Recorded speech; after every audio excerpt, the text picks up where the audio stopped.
Hello everyone, I am Tacit and welcome to the Brighter Shores live stream of the day of the Forager gloves.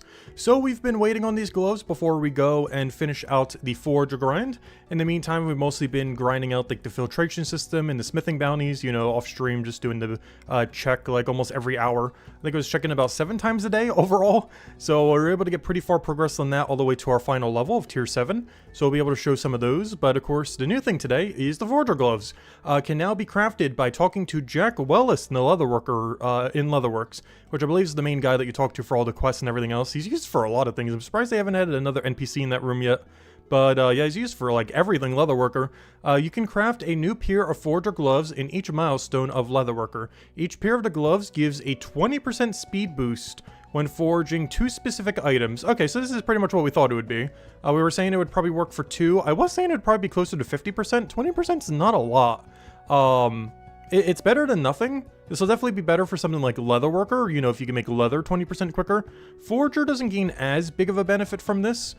This is probably only like 1 tick quicker as well, since it's probably around a 5 tick action, so this would save 1 tick overall, which is 0.3 seconds, like 0.325. So the overall amount of time saved from this is probably only about 1 minute to 2 minutes per hour, roughly around there. Obviously it's not nothing, but it's not like a huge amount.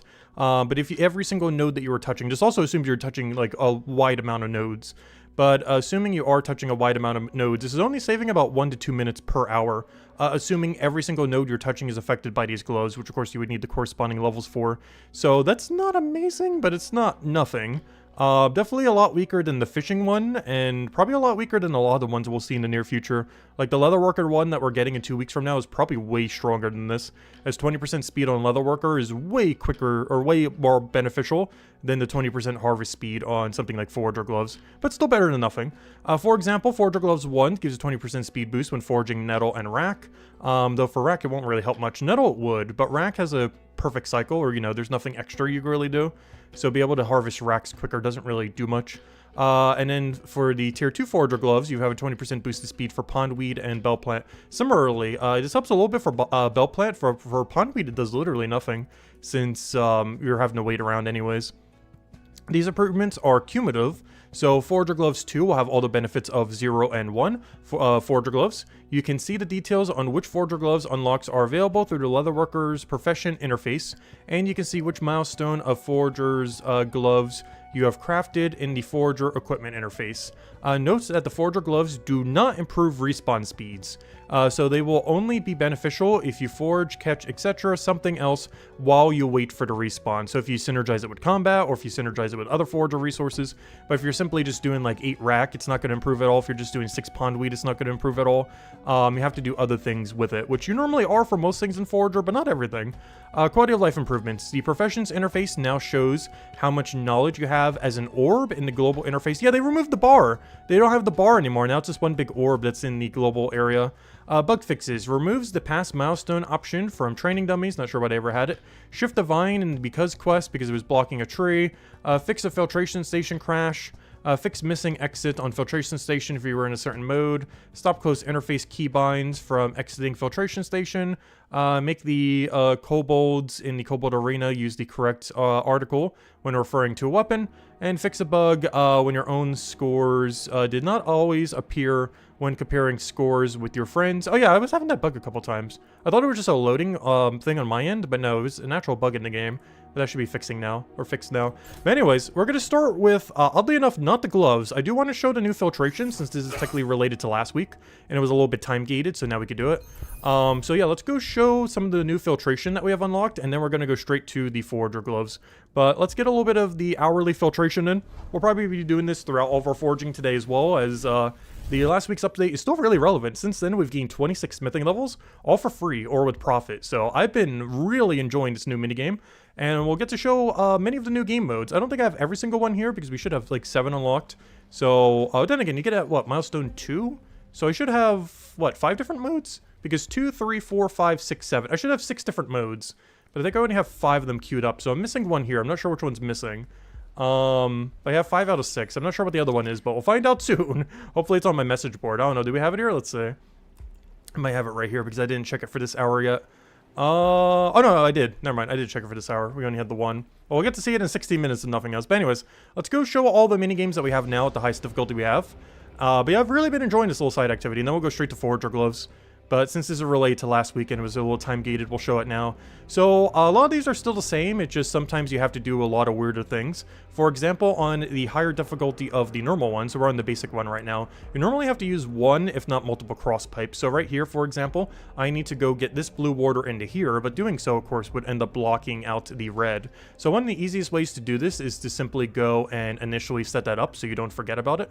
So right here, we can end up just doing this so I know, oh, I'm going to need to have one there later when we go and do everything. And that should be the only weird thing we end up needing here, and then you just do the rest as you normally would, and we'd be good to go. So why am I putting a straight on a straight? That should go right over there. Let's see, I need a corner piece so that we can get that right into there. I then just need a vertical. We're now going to need both of these to go and curve as they need. Where's all the pipes for that? That I do need. I just need it over there, so let's get the top for there. Where's the other curve? There it is. So we need that one to go cross through this cross pipe that we just set up. I just need the corner piece to go with it. The straight is already there. And then we just need some vertical for it, and I think we can then just speed it up. We should be good to go. The only other thing I need is the final corner piece. Where is it? I need a top right. There it is. It's all the way over there. And then we just click the speed up button, and then he just goes do the rest. And then we can take a quick sip of water break. That's all you have to do. Oh, wait. Oops. I just made this one connect to the other thing. Wait, before you speed it up. Wait. Hold up. Wait, one mistake. I need that to not go into there. All right, now you can speed it up. Whoops, that'd be bad. But yeah, they have a bunch of other crosshairs and slightly more difficult stuff on hard, and assumably very hard, where you have to start utilizing them. All right, next we have the faulty flow. Faulty flow's main gimmick is the water is already moving quickly immediately. So, yeah, we basically have to be quick. We have these little reservoir things. These make it go through slower. So if we were to use one of these, it would make it so it goes slower. So we'll get a triple right over here so we can get that straight into there. And now the water will move through slower as it goes through there. I then need a top left one. Where's my top left? Not that one. Where's my top left? I might need to slow it down real quick. Where's my top left turny thingy? Top left turny thingy, where are you? Okay, look at how quick it moves. Where's my top left turny thingy though? Am I that blind? There it is. Well, let me just use this one because I need to figure out where it is. Oh, it's right there, duh. Okay, there we go. We got it. I could not find it for a second there. We should be fine now. Luckily, we didn't have to do any weird cross here or anything. I do need a top right turny thing though. I have it in my hand right now. We should be good to go. But yeah, it automatically does the quick water right at the beginning. You can't even speed it up. Like if I try clicking this, it won't even let me. It's not as quick as the quickest speed water, but it goes pretty quick. So you don't really have that much time to think. So any mistake can be punished pretty hard. Alright, next we have rotation only. Rotation only is really easy. I'm not sure if it's going to get harder at hard than the other one. But basically all you have to do is just go straight to where the path is and just turn them accordingly. So you just make sure every single one is turned as you need. It's easily the quickest one out of any of them. And overall seems like the most straightforward one. And we're already done. I don't even need to speed it up because I believe it's auto sped up already.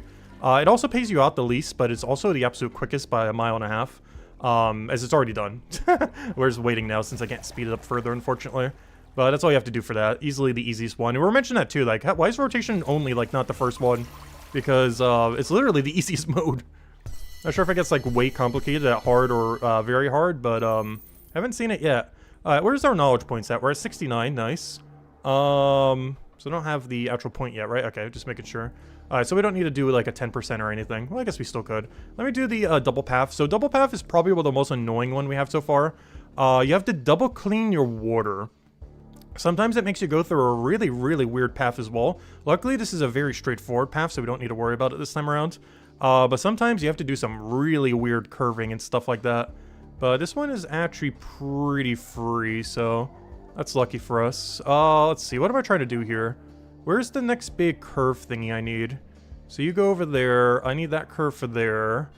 I need the other corner piece for that. Alright, how are we doing so far? Let's see. I should probably go get that straight before it goes somewhere weird. We need to make sure this one goes up, so I do need to recurve that and then get some flats for it.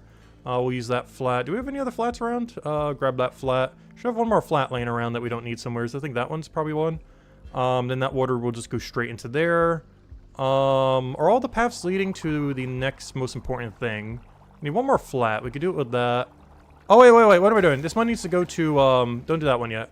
This one needs to curve up here. So let me start making that now because that one's about to get there right now. Because we need to filter it twice so that it doesn't go in. So we need to go put it in there. And now we can go down there. If we just put it straight in there, it's already good to go. And I just need the other one to curve right there. And that is the double filter. Probably the hardest one we have access to. I'm not sure if it's the hardest one we're ever going to get. But I can definitely see this on higher difficulty getting really complicated where you have to do a bunch of crosshairs. But that should be everything unless I missed a tile somewheres. And then we have another double filter, and then we'll go boost for the go to distance one, which I don't think we showed a go to distance yet. But go to distance, you basically got to make a really long path before you can get through a dam. You basically have to go through X number of rooms that keeps increasing as you go higher and higher. Did we get a weird double cross here? No, we're getting really lucky. Sometimes it gives you some really bad ones at this difficulty already. But we're actually getting really free ones, which is nice. Let's see. I need bottom left corner. I should probably also slow it down some. Unfortunately, I don't have the correct direction to do that with, so I guess we're not doing that. So that's already done. I can put the flat over there. I need to grab another flat. Oh, no, I don't need that flat. I need a bottom left corner, so I could use that one. Then I should probably... Oh, wait, that one path over there. Oh, no, wait. Let me stop it real quick. You can still use the stop button, of course, at any difficulty. Stop button doesn't penalize you at all. Rewinding does, so I never use it ever. However, you're not penalized at all for stopping it. Which, at some difficulties, especially if you can't find the one piece you're looking for, you're generally going to want to click that. As it can help out a lot, just to kind of get oriented and everything. That needs to go over there. Let me get the other flat that we need for it. I probably should have slowed it down with one of the dam things. I think that was one of the biggest issues we made this time. Is we should have used these little reservoir thingies to go and slow it down.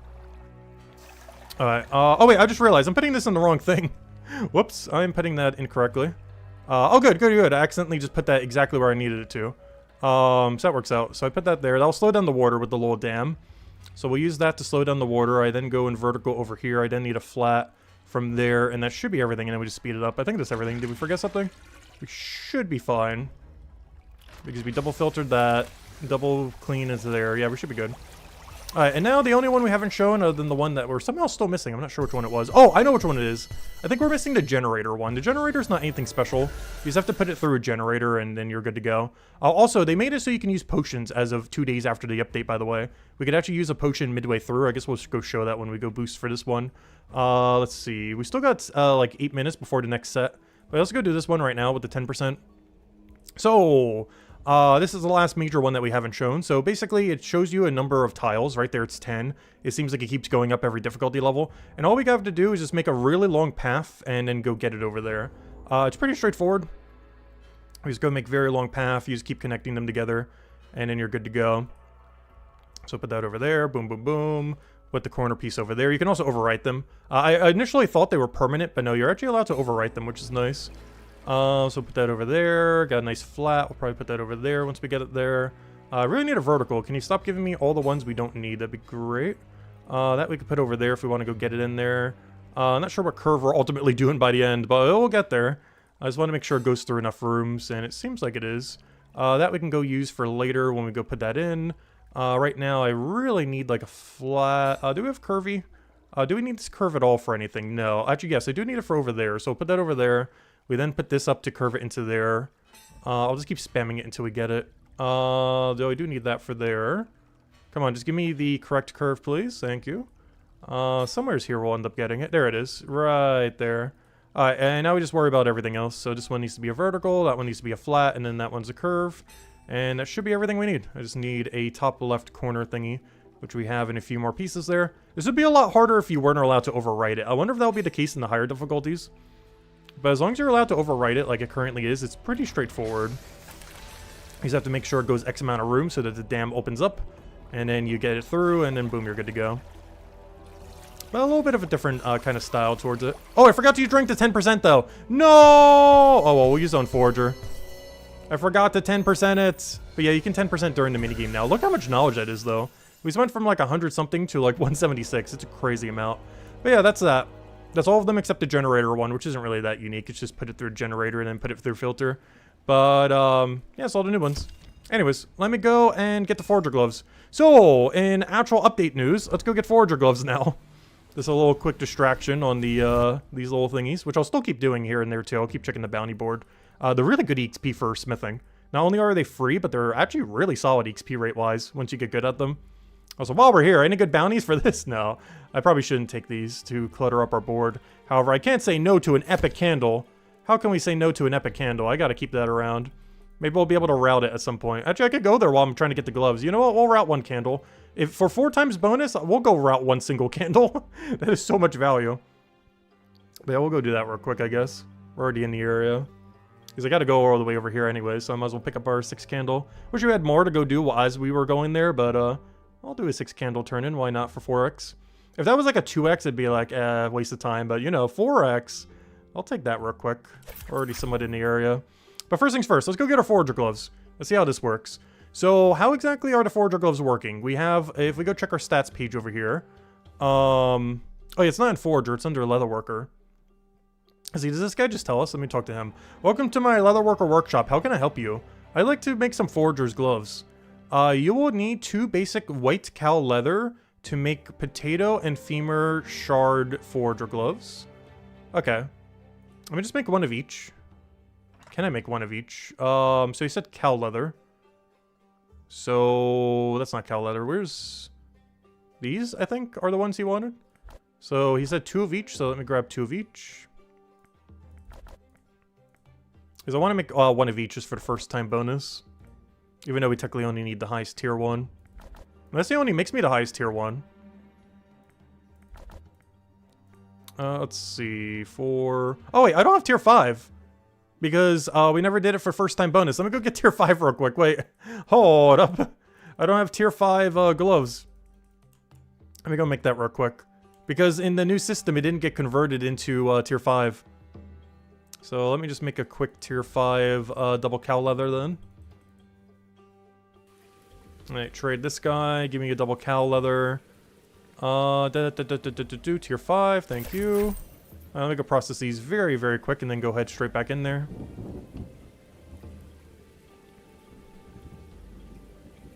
Yeah, what do I even need to put these in initially? I think it's one of these back here. Yep, perfect. I think it's like here, if I remember correctly. We put it here, putting it into alignment pit, putting it into tanning tub. Shouldn't take that long. But yeah, now that we know that the Forager gloves give 20% bonus, I wonder if the mining bonus to Leatherworker will be 20% as well. Because it seems very likely.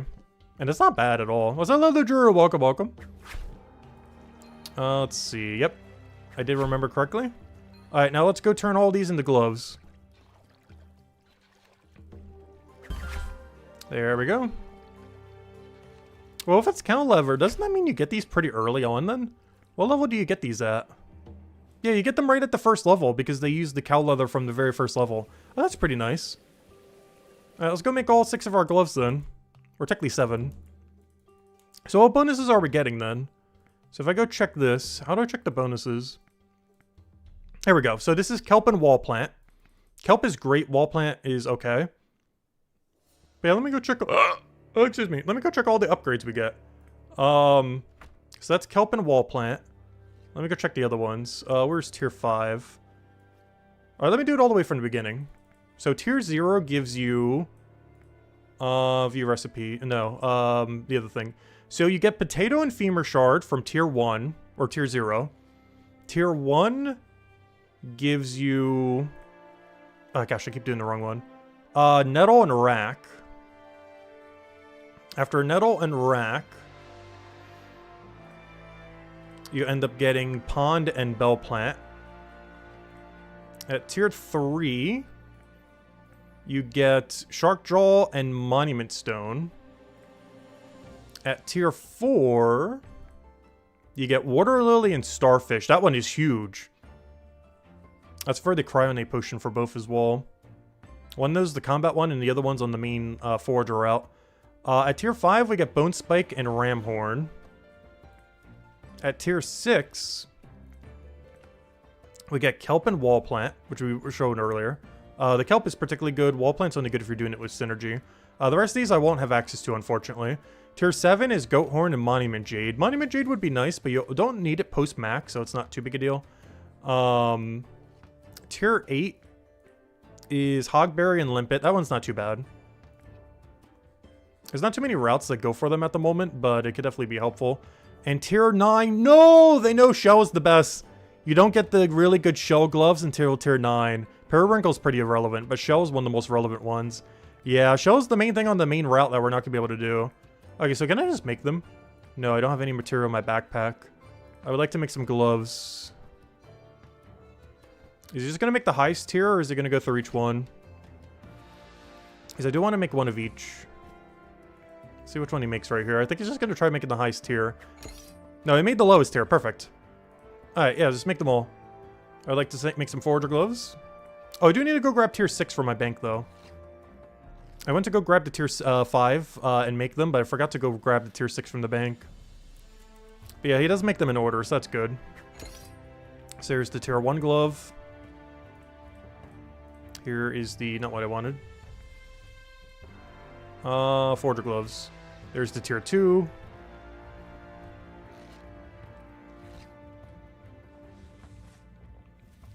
So while I'm here, I should probably go recolor my body. It's been miscolored for so long now. I should probably go recolor it. Oh, so I keep clicking the wrong box. I want the second box. Alright, now we're up to tier 3. Oh, so I just realized we're not getting a first time bonus for making these. We're not getting XP for it. I wonder if that's a bug. Because the card is probably going to show up, but I didn't get extra XP for doing it. Oh no, a bug! Or I just forgot to add it. Same difference though. But yeah, we're not getting the XP from it. Scammed. Still getting the card though, but it's not giving the XP drop. Let me go grab tier 6 before I forget. Tier 6, grab 2 of those. Talk to, I would like some gloves, thank you. Gosh, I've never seen this room so crowded. Normally at max, you see like 2 people in this room. Everyone's here to go make their gloves. This is generally a really low population room. Alright, final one.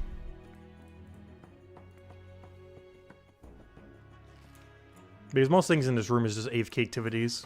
So you generally don't see that many people here. Alright, let me go recolor the body and go turn in these candles real quick since we got that already. I even go pick up some more bounties since I'm probably going to walk by it. Alright, let me go recolor the body. And then we'll go turn in the candle real quick. The tier 4 candle. Or the 4x bonus candle. Yeah, this has been miscolored for like weeks now since I last did combat. I forget which one it is. Isn't it this one? I think it's this one. I'll find out when it's the wrong blue compared to the rest of this set. No, that looks correct. Alright, let me go teleport to Town Square real quick. We'll see if there's any good bounties that go with Candle real quick, and then we'll be on our way. Probably not, but if there's something that's like not horrible, we'll go do it real quick. While we're already in the area. And then off to Forager. Alright, what do we have here? Anything good? Another candle if I want to go pick it up, as well as a 2 times turn in for the other one. Let me do that real quick. This one's too far out of the way for too little though. Anything else we can get real quick though? Just want to see if we get a good refresh here. We do not. Yeah, that's probably all we'll turn in then. What is that? Double candle plus the other candle to the other place? That's fine. And then we just tele away from there. And then grab one more candle while we're there then. So we'll do a double candle there into the other thing. How much knowledge points do I have? 179? We're going to over encumber, and I don't have a 10% Chronopolis on me, which is kind of bad. I guess I just use a 10% for Hope Port and put it in the Forager, so we can get closer to the Jades we got to go do. Unfortunately, the Jades, we do not have the gloves to make go quicker. What am I looking for here? The candle guy. So let me go get a set of candle, and then we'll go up, turn this in real quick, and then head over there. But yeah, normally I would drink a 10% Chronopolis, but it'd take too long to go get one. So I'll just drink the 11% for Hope Port and put it in the Forager. As at this point, we are going for the max Forager grind. Not sure if we're going to be streaming all of it, but yeah, we got Forager gloves now. And I don't think I'm going to bother getting to tier 7 anytime soon, so what we have is all we're going to get. So the only bonuses we're missing then is what? What are all the things we don't have 2x or 20% speed for? They are Goat Horn and Monument Jade, neither of which are too relevant. So Goat Horn and Monument Jade. Goat Horn in particular is really irrelevant. What other ones do we not have? Hogberry and Limpet no, you don't tend to take that much either. And then so the only really good one that we're missing is shell. That's not too bad. Yeah, the only really good task that we're missing is shell. Alright, let me go drink this so I can go use my knowledge point. Oh yeah, I'm not used to the meter not being at the bottom there. That's throwing me off now. Alright, we're putting that in the Forager. Unfortunately, I don't have a Chronopolis potion, so we won't get bonus here, but that's fine. Turn those in. That's easily another knowledge point. Put that into Forager again.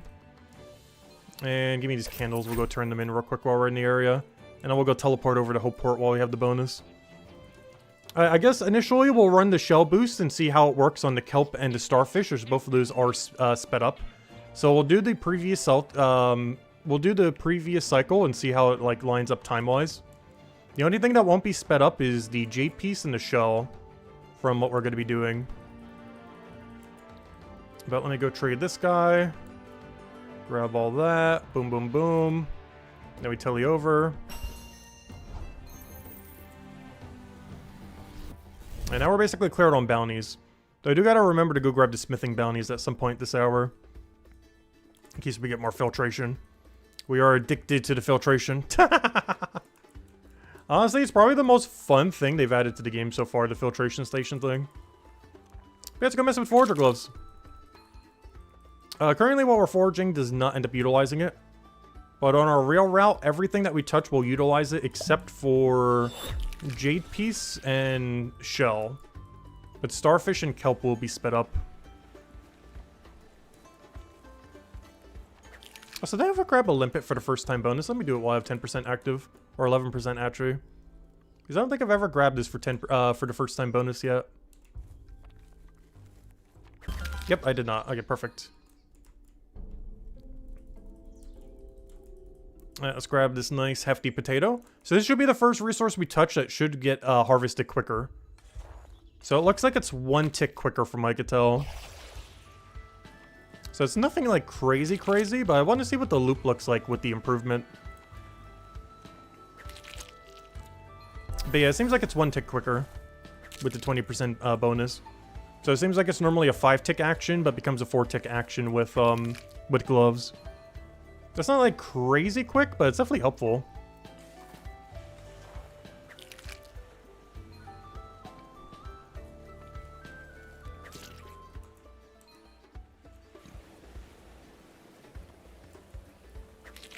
Oh yeah, Cup's another one that goes 1 tick quicker.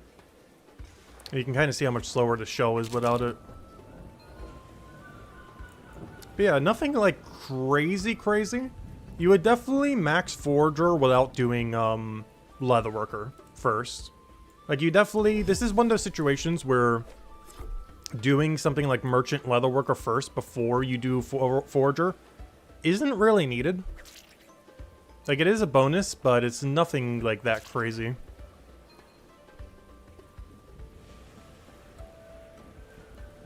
However, I do feel like you would do mining before you would do Leatherworker though. And obviously merchant before you do Leatherworker.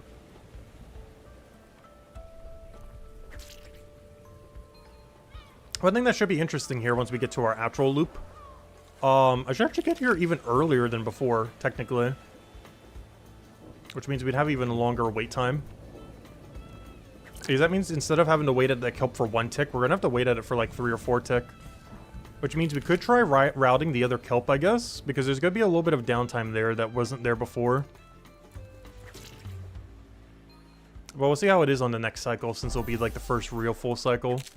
The other one I'm kind of curious on is how much early we get here. As we will get to this thing a little bit earlier than before. It gives us more time to use our knowledge point, if nothing else.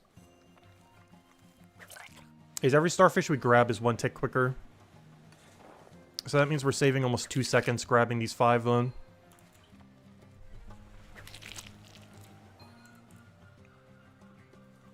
So we should see a noticeable amount of downtime where we're just standing there doing nothing.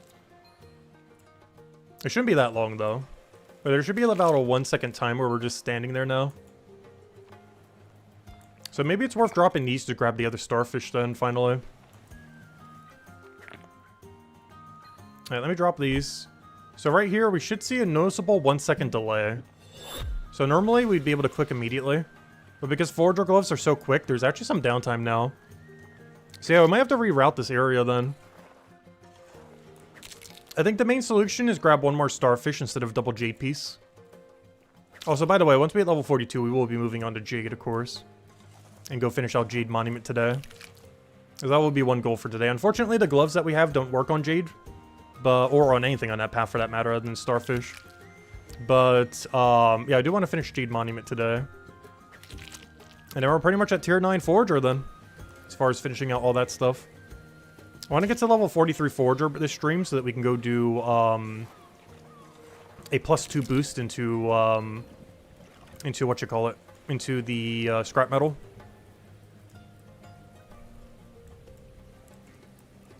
So basic goals for today, other than just messing with Forager gloves some, is get to level 43 and finish out Jade Monument.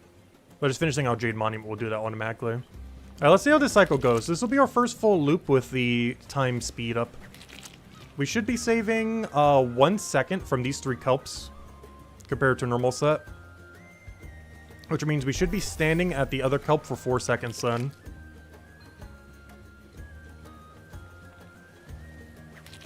Sorry, not for 4 seconds, for 4 ticks, I mean. Which is about 1.3 seconds. Whereas normally it'd be like 0.3 seconds and then we just click it. But now there should be a noticeable second before it spawns. So I might need to go and reroute this a little bit. As it's a lot less optimal than it was before. It might be worth grabbing the other kelp over in the corner or something. That would do some kind of weird double spawn. And then the other time that the cycle now has a wait is when we go into this little shell area here. It does mean we don't need an interface walk anymore for when we go to use the knowledge point. Because we don't need to save that extra time anymore. But it does mean on a normal rotation, we will have to wait here also for about a second. As we're saving too much time from all the other pieces for it to work perfectly. Let me just do it one more time like this, and then we'll try for grabbing those long starfish. Instead of going for jade piece, I might go for the 3rd long starfish there. As with their higher harvest speed, I think we could go the distance for it.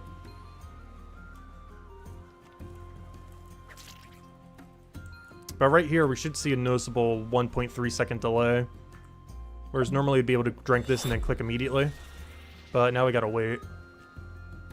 So it definitely needs a little bit of rerouting. Oh, even more than 1.3. Why is this one so long? Oh, because I forgot to grab double jade piece. Oops. I meant to also grab double jade piece. So even more of a wait than the normal wait. But yeah, we'll grab long starfish this time and see if that works out better then. So I'll add the 3rd starfish for that room. And then I guess we add 1 more kelp for the other room? Is the only thing I could think of then. And just don't take anything on spawn when we're going back to bank. That's the only other way I think we could end up doing it. Because then we fill up our whole inventory, but still have, you know, everything we need for it. Because right here, I wouldn't have to grab, like, 1 shell, for example. Like we normally have to do. Or even shell kelp. Yeah, we're going to try it this time. I'm going to grab the long kelp in this room. Now that we have the quicker speed. So I'm going to add the kelp for this room, and I'm going to add the shell that's really, really far for the starfish then. So we'll add those 2 as our +1s. And that should put us in the cycle a little bit better. That or actually no, I don't think we do any delay in this room. Because if I grab all the other stuff, I think we still get full inventory. Oh, let me go check it. So I'm actually going to do this room still normally. But we shouldn't have to wait on spawn, because I'm just going to take nothing, I think, from this room and just do it that way.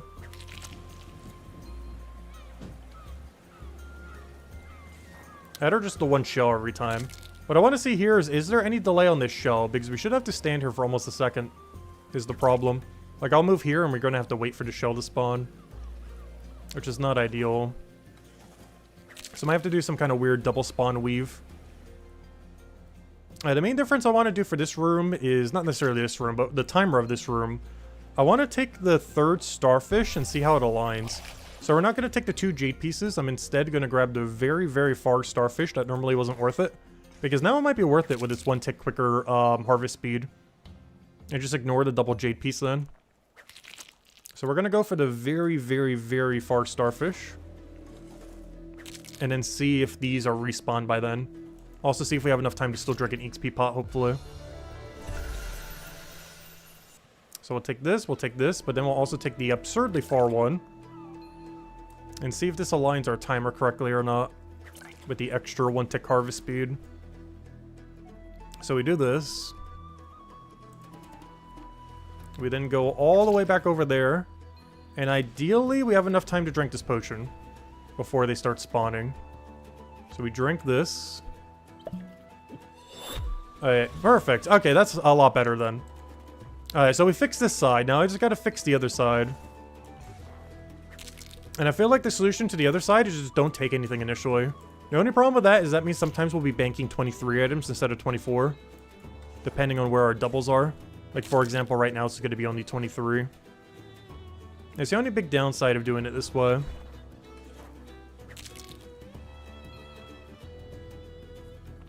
Unless there's some kind of weird thing I could do spawn-wise to grab something here.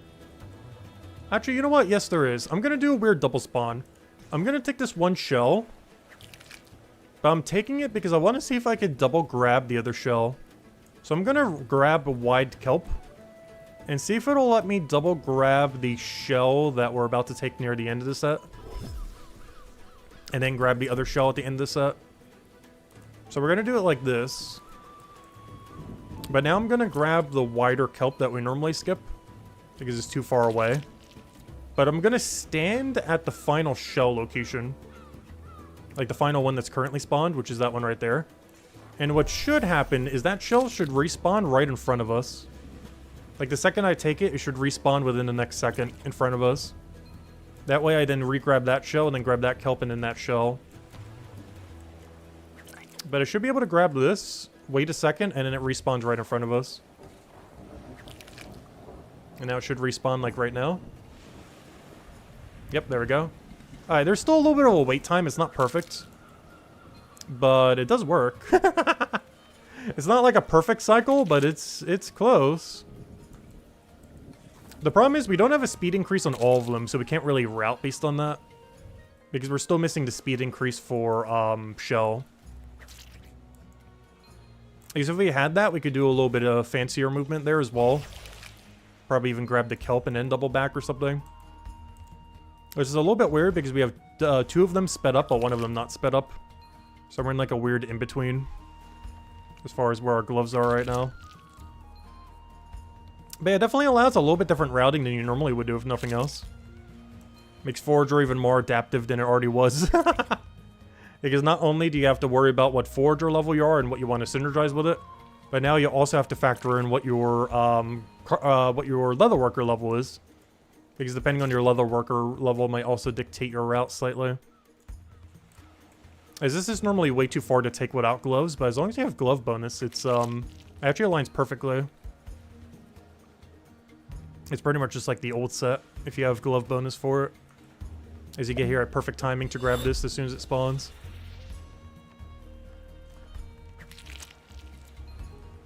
Also, what's my inventory looking like? Am I going to over encumber here? I am. The only problem with this is because we got double. This shouldn't normally happen. But I guess I did grab too many in the other room. Because ideally I'd want to have 2 inventories so I could grab this and this while we're going back. Because we're not going to get a double spawn on the shell like we did last set. Oh, we'll need to do some more theory crafting on it later, but we're almost at Jade Piece so soon we don't have to worry about it. It really changes up how you want to route some things, for sure. You can still do old routings for stuff, but you're going to get to stuff like a whole second early. Like, there'll be notable downtime where you're just standing there doing nothing.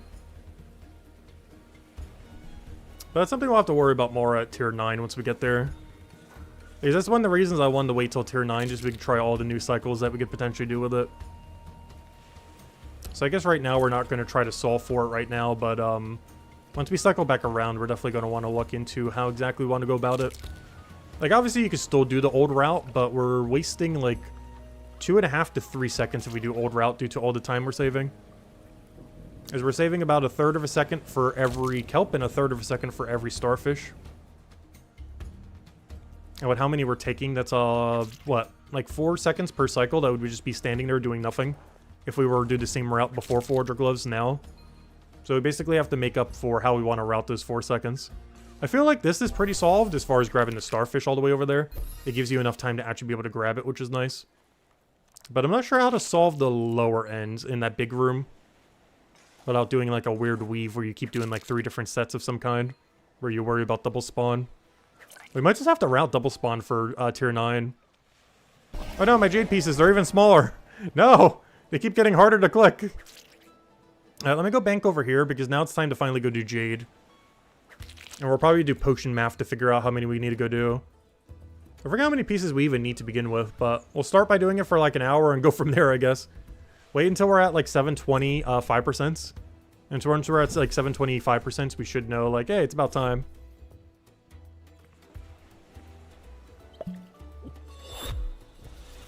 Unfortunately, almost everything on this route is not benefiting from Forager gloves.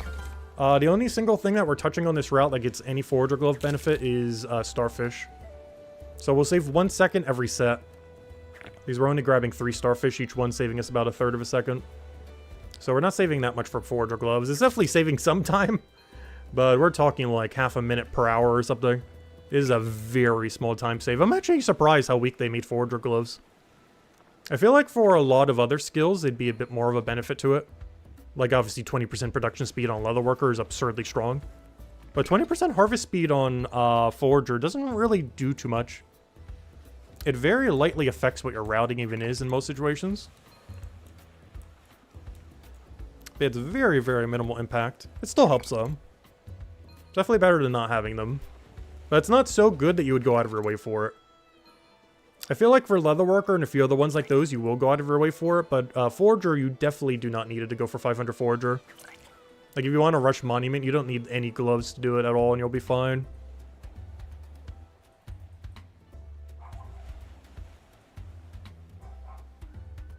Let's see if I remember how many we need here. So we grab one of you. I grab the other thing over there. And then we should just only need 1 starfish from the other room. Unless we want to grab a double-double. Which I guess we could. Aren't they spawned by then? Maybe I should go 1 less limpet and go double-double on the starfish since we harvest them quicker. Also because I need them because they're for a really good potion. So maybe I'll route it that way. I think we take 1 less limpet and take double-double for starfish. Both because we harvest them quicker, but also because they're a better resource for us. So yeah, I'm only going to go for double limpet, but then go for 4 starfish. Grabbing them in a 2-2 format. But for now, we'll only be able to grab 1 of them. Oh wait, or not. Why is my inventory off? Hold up.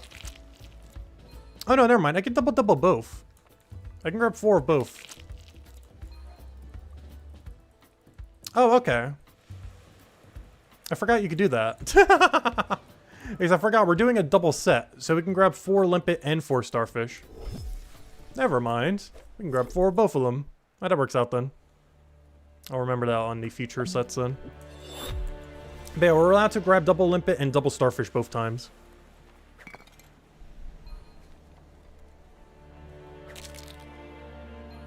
I guess the other solution would be like triple starfish. The problem is the one in the corner is a little bit further away.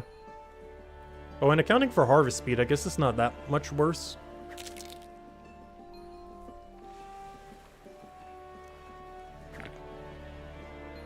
I really wish we had the Jade extra harvest speed though. That would allow us to do a little bit of a different route here if we were able to get those 1 tick quicker. As then we definitely could go for that starfish. I was not sure if it's worth going for now.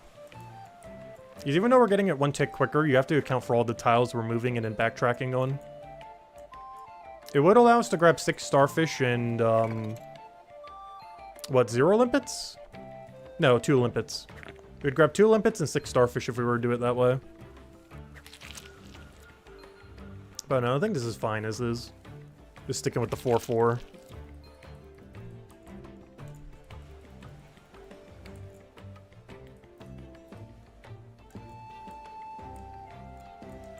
It's just a limpet we don't need as much, whereas the starfish we do, so...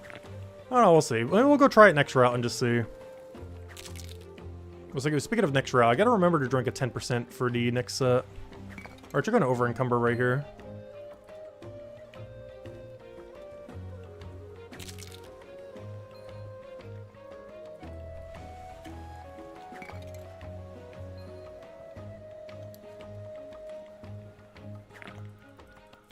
Oh, so speaking of not forgetting, I need to remember to go do smithing bounties in like 30 minutes.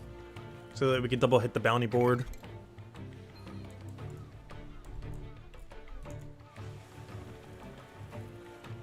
Actually, so much so, I'm going to set a timer for it just so I don't forget. I wasn't doing this off stream, but I'm going to do this just so I don't forget.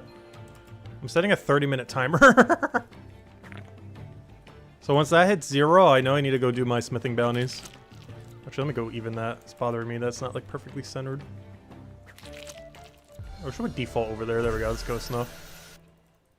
Alright, let me go bank all this. Drink to 10%. And once we get down to 725%, we'll know we need to go check Monument and see how many we need. But yeah, this time around, I'm going to go for only double limpet and see what happens if we go for all the starfish. So we're going to do that this set instead. I put this in the Forager as we're still trying to get max Monument. We've just been taking a little bit of a Forager or smithing break the last week. Mostly waiting for Forager gloves. Though I do have to say, Forager gloves are a lot smaller of an impact than I thought they would be, though. Mostly because it's a skill that doesn't really benefit much from harvest speed. Now it's not like the least affected skill by harvest speed, but it's definitely one of them that does not gain that big of a benefit from it. Production skills would gain the absolute biggest benefit from it, of course. And out of any gathering skill, it technically is the gathering skill that would benefit most from it. Then fishing, oddly enough. Though fishing isn't really too relevant, so mostly Forager. So I guess if you were to give it to a gathering skill, it is the most beneficial one. As doing similar to like mining or something similar isn't going to do anything. I guess botanist could improve quite a bit from it as well. But they already kind of have beehives for that. Like the beehives kind of already do what Forager gloves do, in a sense. But for botanist instead of Forager.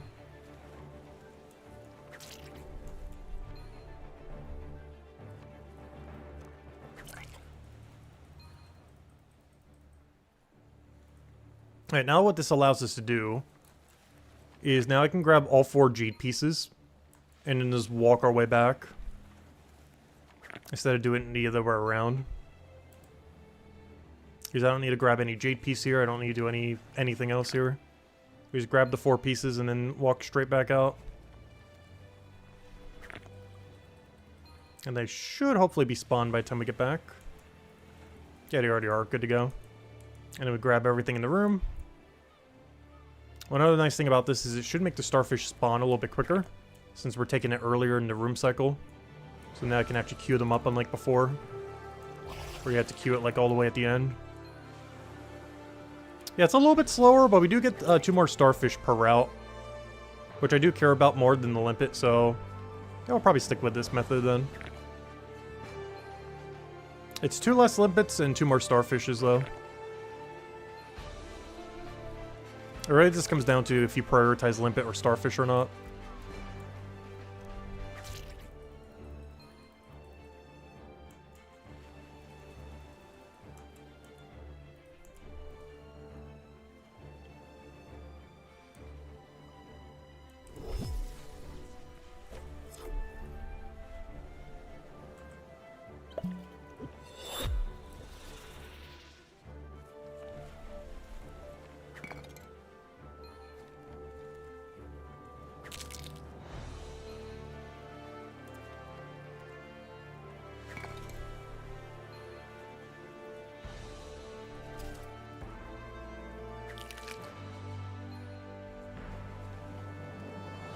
Also, I'm still very surprised how quickly tier 8 has still been moving. It's still pretty much a level per hour. I'm curious to see if 9's going to be like that much worse. Because it seems like it might. But so far, tier 8 has not been that rough at all.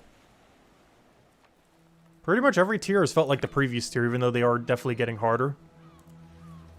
Like tier 8 just feels like tier 7. Tier 7 just feels like tier 6. Tier 6 feels like tier 5. So on and so forth. Even though tier 8 is definitely slower than like tier 4 or 5 or something. But the disparity between each is pretty smooth. I was curious to see if it spikes any at 9 or not. Since we haven't actually gotten the experience of skill at 9 yet. But well, within a day or two.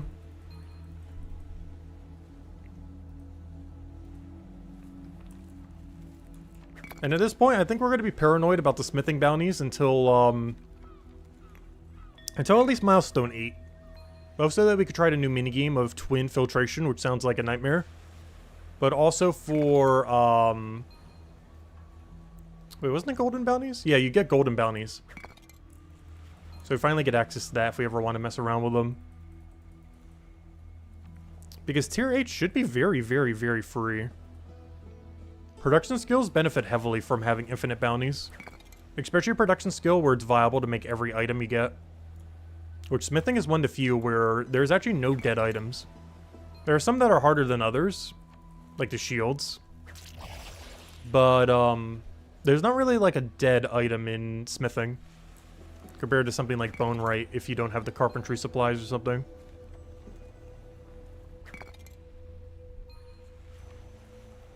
Because cooking has a lot of dead areas, so even though we have infinite bounties, it doesn't really help that much because there's so many things not worth cooking. But smithing doesn't really have the same as stonemason for the most part. They don't really have like dead tasks for the most part. Compared to like bone right or cooking or, you know, some other stuff like that. Another one that would benefit insanely hugely from it is Leatherworker. Leatherworker has 0 bad tasks. There is not a single bounty you can get for Leatherworker that would be bad. So I'm curious to see how that will end up working out when bounties come out. This is one of a couple skills that literally have no bad bounties. Probably more so than almost any other skill, since the way that you do every single hide is exactly the same. Not in the sense of how you produce it, but in the sense of, you know, you go to shop, you bring it to Leatherworker place, you do whatever processes you gotta do. Maybe you deliver it somewhere, boom, you're good to go. Like, it's very straightforward compared to every other skill, where there's generally a handful of production bounties that are just way out of your way. Because they require some kind of material, or just not as worth it, or it costs too much, or it takes too long to get the material. But Leatherworker doesn't really have that issue. I'm curious to see what upcoming bounties we're going to be getting after Stonemason. Because at the moment, all we know is we're getting Stonemason bounties next week. We don't know any bounties beyond that. We know that Stonemason bounties are next week. Then the week after that, I believe, is the speed up of likely 20% to Leatherworker, based on your mining level. So that'll be nice. They'll either do it by hide or based on station. I assume they'll do it based on station, based on how many are there in there, but we'll find out when it happens. And then the update after that is Stonemason bounties. Then we have Easter event, and we don't know anything beyond that. Because the ones I would love to see bounties for in the near future are probably Botanist, Leatherworker, and Carpenter. I feel like would be the ones that would help the most for the current state of the game. If they were brought in a somewhat timely manner.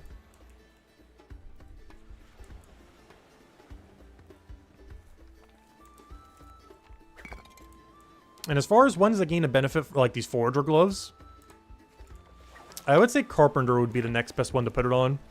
It'd gain a very similar effect to what the Leatherworker one's going to be getting in 2 weeks from today. Which, assumably, based on what the Forager gloves did, should just be 20% production speed increase. But if you can get 20% production speed increase on every log in the game, that is very, very, very good. And same for every leather. I'm curious what the Carpenter one would be based on, though. Because the Leatherworker one is based on mining, which seems a little weird. Like, it makes the most logical sense if the Carpenter one was based on woodcutting. But I don't know, we're gonna have to wait to see until it rotates around.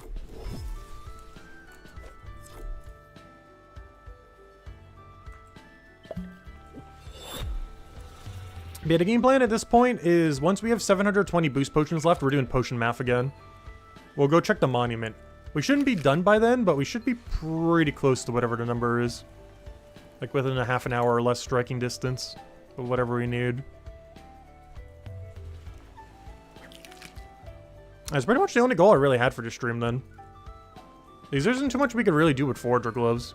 We'll be doing it a bit more once we go through all the tier 9 cycles later, but Forager gloves with how little of a speed increase they give doesn't really change up much. There's like some small routing changes you have to make so you're not standing around aimlessly for like a second or two here and there. But aside from that, there isn't too much that's really changed.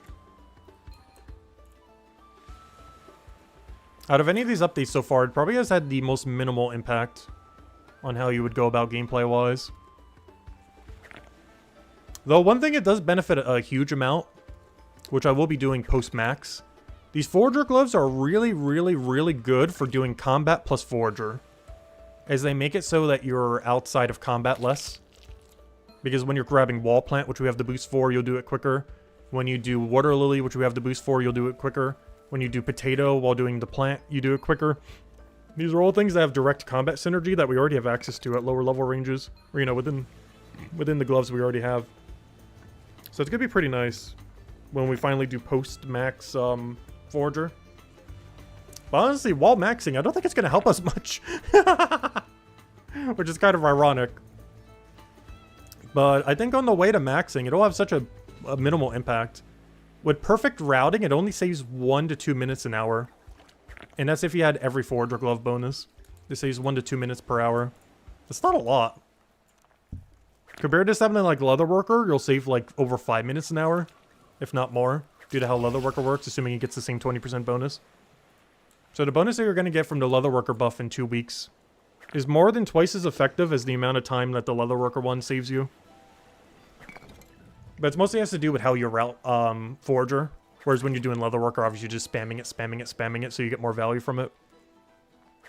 But yeah, Leatherworker with this exact same buff should save about 5 minutes an hour, whereas Forager Gloves only saves 1 to 2 minutes per hour. It's a very, very small impact.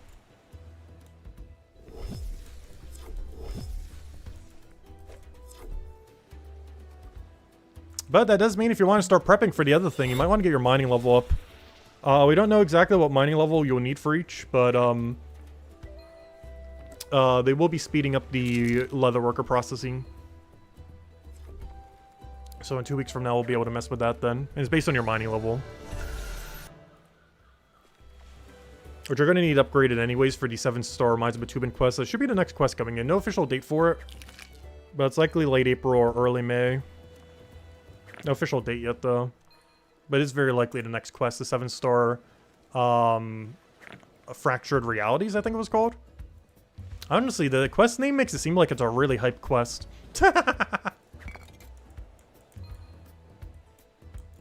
Yeah, that definitely seems like it's a big quest. It's also the first and only 7-star quest in the game. Not sure if they're eventually doing them up to 10-star. But it will be the highest starred quest currently that exists. The Fractured Reality is coming out in probably next month or two. After Easter.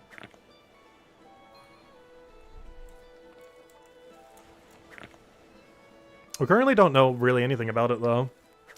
Other than you should probably have Milestone 2 in like every skill in Chapter 3. Which you kind of already need anyways, because you need Milestone 3 to even go do the Stone Mason thing that's coming out in 1 week from now. You're going to already need Tier 2 smithing for the smithing bounties that are already out as of last week. You're going to need some amount of tiers for all of the for the Leatherworker upgrades that are coming out in 2 weeks from now. And the only one that we don't have it for immediately is Bone Right. Bone Right is planning on getting bounties somewhat soon, probably next few months. But no announcement as to exactly when. We know there'll be some kind of big bone machine that you go give a bunch of weapons to and everything. Which is rather ironic, because that feels like the exact opposite of Guardian. Where it's like all nature-based and everything. So it's like, oh yeah, here's a machine you gotta go give your weapons to. It seems a bit misplaced. Maybe it'll make more sense what is actually in, though.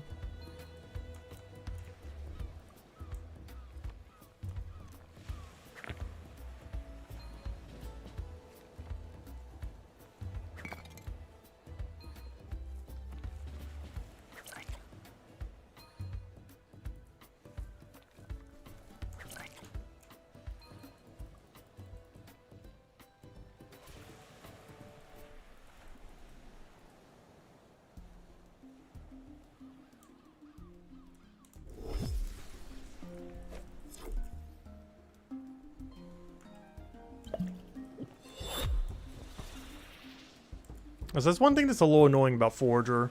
For whatever reason, as you keep getting a higher level, the monument pieces you have to collect keep getting smaller and smaller and smaller.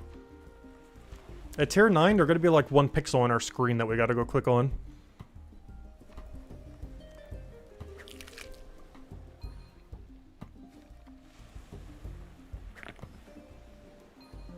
He's at tier 1 or tier 0. They're like a literal slab on the ground. Like the entire square or just a tile? Like the thing you have to click on. Whereas by tier 8 and tier 9, it's taking up like 1/10 of the room of the tile. Whereas at like tier 0, it takes up like 90% of the tile.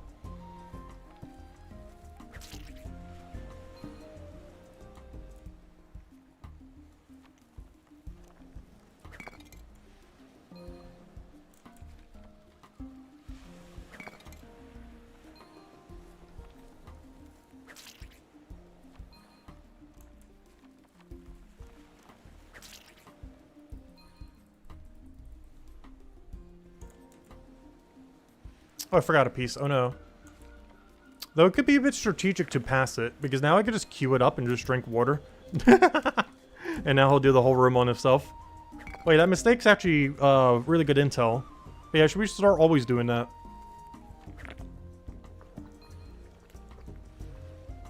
Because now we can just do nothing for this whole room until he grabs that, then we need to do something again. Yeah, that makes that room way more AFK. Yeah, we're gonna start deliberately skipping that then. And then we can just wide tile it. What's also nice about this route is we can queue up this whole room early. The only problem is these two guys are right in the way. These two NPCs from the Missing Fisherman quest. And it gets even more in the way by finishing the quest, because you add a new guy here. So instead of having one guy block your path, you have two. Maybe at some point we can relocate them. Or get menu entry swappers so we don't have to click on them. I wonder if they're ever going to do that, though. It's like one of the few features that Old School RuneScape plugins have. Where I'd be like, yeah, you should probably add that eventually to Brighter Shores. Because it allows you to set up your priority for clicking on basically everything in the game. It's very convenient for a lot of stuff.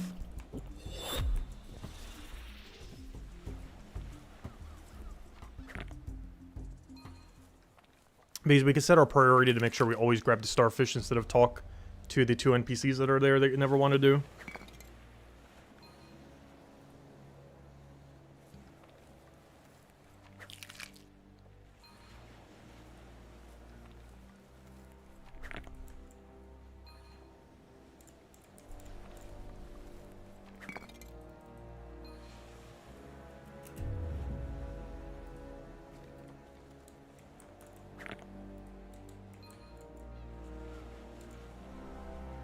Alright, 12 minutes until the bounties are ready.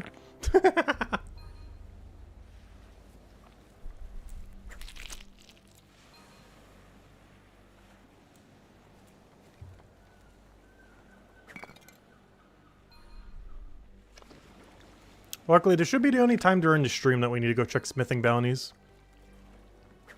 Because ideally, you only ever want to check them once every 2 hours, so you could double take them. Or, you know, like once every hour in like 50-ish minutes, whatever you want to call that. Oh, that guy has lucky 777.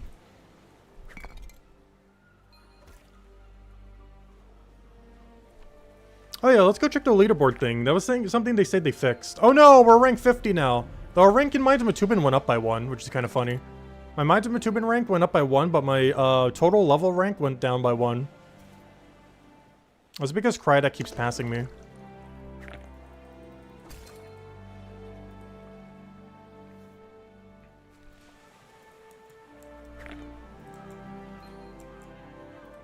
Gosh, these things are so hard to click on while you're moving. There we go. But yeah, now the compare button should work a little bit better. Supposedly. It shouldn't like bug out like before. So let me go compare to someone in the room, for example. So we'll go compare to this guy. We'll bring up his thing correctly. Oh no, that still breaks your interface though. So hello Chad, welcome, welcome. But yeah, it looks like it works nicely now. Before it would have a weird loading thing where it would get stuck, but they supposedly fixed it.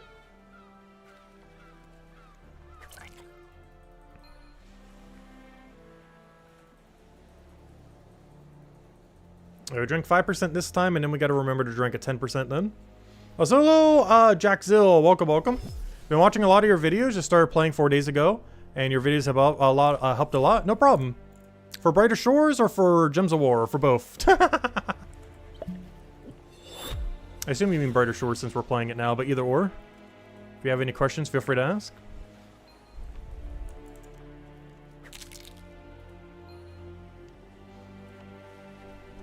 Because Gems of War also had a pretty big update recently, the whole Astral Spire thing. For Brighter Shores, yeah, I've been enjoying it a lot so far. The game still has a lot of development before it really gets to where it needs to be. But everything they've been doing recently has been pretty solid.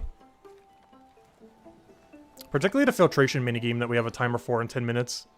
Has been one of my favorite things they've added recently. Nice little piece of puzzle content.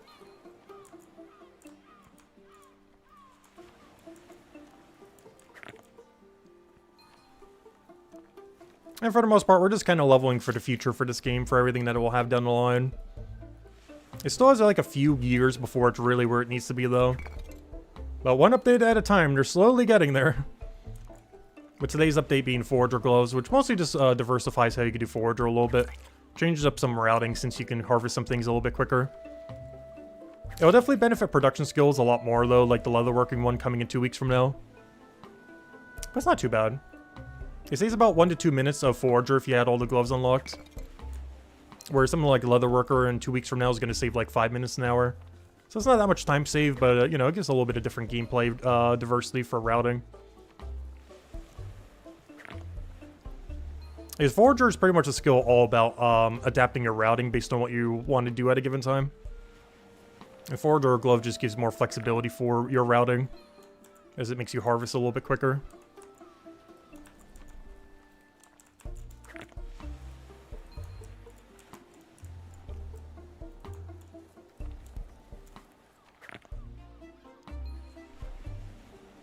But yeah, pretty much the game plan today is finish Jade Monument.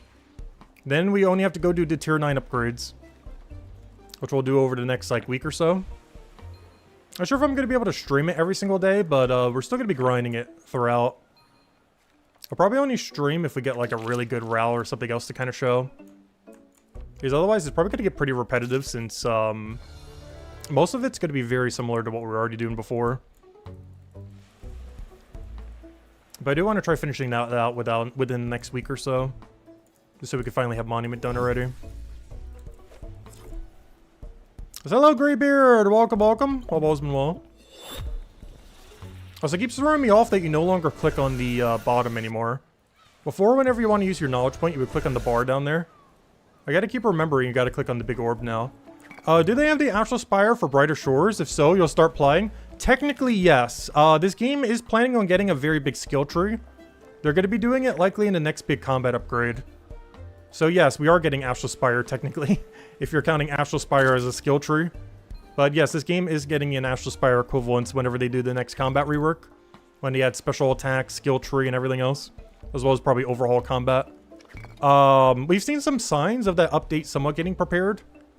But it's probably a good several months away still. It might be sometime this year, but yeah, we haven't heard anything about it. We've gotten some sneaky updates that have done some things to kind of work towards it. Like the whole gear thing, because you'll eventually be able to use all class gear. So they did an update a couple weeks ago where it's no longer grayed out all the other class gear. So they're definitely still thinking about it, but it's probably still a good, like, 3, 4, 5, 6 months, if not longer, before we get these skill trees in this game. You were just kidding. But yeah, they are getting skill tree in this game soon. And by soon, I mean like half a year from now or something. But it is coming. It's just not quite here yet.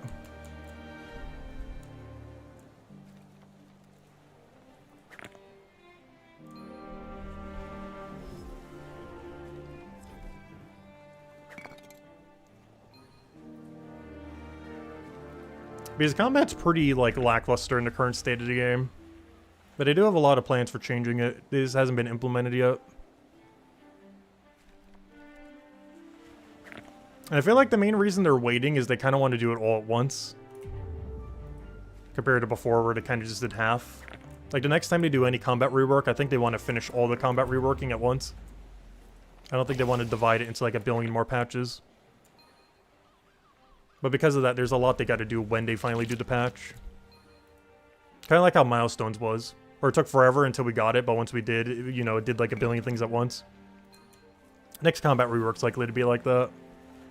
Or they're going to try to get it all done in one go. Rather than dividing it up a bunch. Also, one thing I could be doing here, though fishing's a little bit less relevant. We do have the fishing bounty board right here if we want to see if we have a legendary fish. No, all that's trash, unfortunately. It looks like I can do 2 more loops, and I should probably go check my bounties for smithing.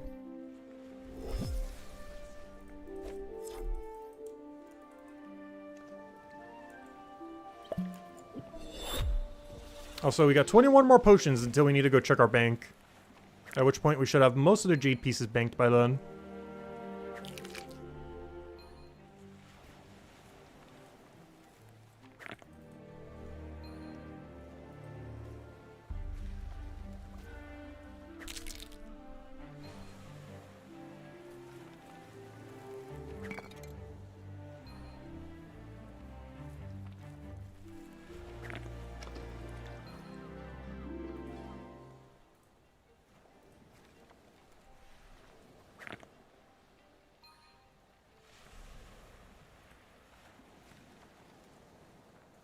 Oh, so speaking of Greybeard, let's go compare real quick while you're here.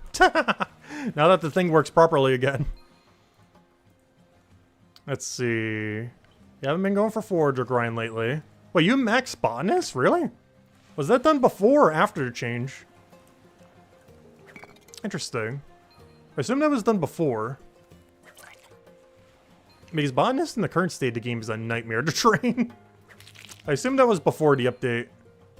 Also, Max Merchant. Honestly, I need to go do Max Merchant already. We're gonna need at some point do like a month. It'll take less than a month. Where we go do like the entirety of maxing Merchant. Oh, you were rank 11? Oh yeah, so you did that in like the first month then. You like rushed Botanist then. Did he actually bank everything or did he drop it all to the ground? You're still trying to upgrade your weapons, haven't been lucky with drops. One of the best ways to do that, though it does take a little while to unlock. One thing that the Milestones update did that is absolutely amazing for drops, and has basically left me with just like full 3-star and 4-star gear at any given time. Luck potions. Luck potions are really absurdly good. Unfortunately, you do need level 103 alchemy to be able to make them. But there are some quests that you can do for alchemy XP, like Herbalist Hurdle and I'm trying to think what else ends up giving it. Does the Fisherman quest give it? I can't remember. But yeah, it does require 103 alchemy, aka milestone 2 level 3. But it does give you basically double drop rate on rares. So all 2, 3, and 4-star equipment drop twice as common. It's a bit of a grind to get there, but personally I feel like it's worth it to do what you need to do to get there. It's one of the strongest things that got added during the milestone update a couple months ago. At this point, like 2 months ago or so. It's definitely a bit of a grind to get there, though. But if you're trying to get better gear, it's one of the best ways to go about getting better gear. As it pretty much just leaves you perpetually with 3-star plus gear forever. Without needing to worry about production skills. Which is really good because Armor Maker doesn't come in until Chapter 5, which at this rate is like another half a year to a year from now. So it really helps offset pretty much max gear without needing to have the skills for it. You do still need to get Botanist up, or Alchemy up a little bit, but beyond that, like it makes it so you don't have to do the weapon crafting skills or the eventual armor making skills. They would still help, but it allows you to skip doing them a lot more often, as you just naturally get a lot better drops. Of course, you could do it without it, but the 2 times improvement is very, very, very helpful.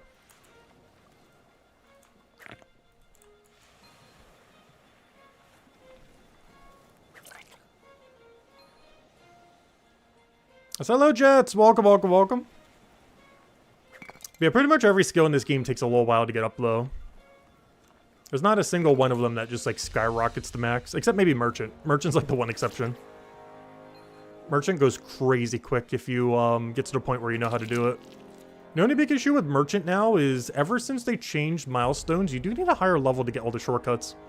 Before it was only 83 detective, now you need like 223 or something. Which didn't really affect us because we're so high, but now my alt accounts can't even use half the shortcuts. Which is kind of unfortunate. Like, Merchant with 0 shortcuts is still insanely quick.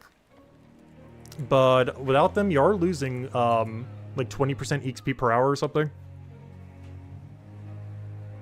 Like, it's still like one of the quickest skills in the entire game, even with 0 shortcuts, but yeah, it does require a pretty high detective level now to properly do it, which is kind of unfortunate. Some things in Chapter 2 got that same issue as well, where you need like an absurdly high woodcutting level to get through some shortcuts. It affects Chapter 2 a lot less compared to how much it affects Merchant, though. Oh yeah, this is a really good game if you like grindy MMOs. There isn't too much of a payoff later in the game, but milestone 1 to 3, or 0 to 3. The way that they're setting it up right now is very, very, very rewarding. Getting all the way to max doesn't have that much going for it at the moment, though. Oh, timer's ready. That's the go do smithing bounties timer. Alright, let's go store all these away and go do some of this smithing puzzles. Alright, let me also go set that to an hour so I remember if we do go again to go and do them again. So in 1 hour, we got to go recheck smithing bounties if we want to do it one more time before the end of the stream. Alright, let me go head over there now.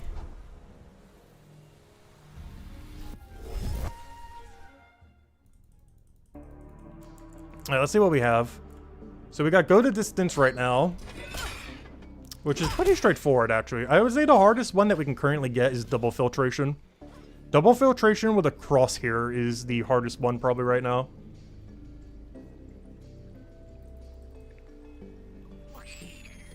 Alright, let's see what we got here. And then by the time we do all these, we should have a new set ready to go in 5 minutes. We got normal filtration, and that's it. Oh, we got scammed. We got, like, nothing there. Well, we'll do these two, and by the time we do these two, hopefully the next set will be ready. I'm trying to unlock every difficulty for these so we can have max difficulty for them. But also just really good smithing XP with how free it is.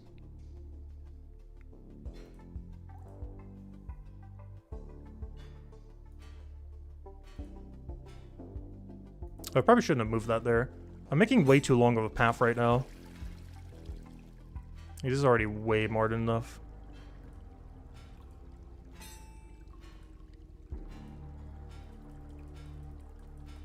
Just gonna brute force it. Get over there.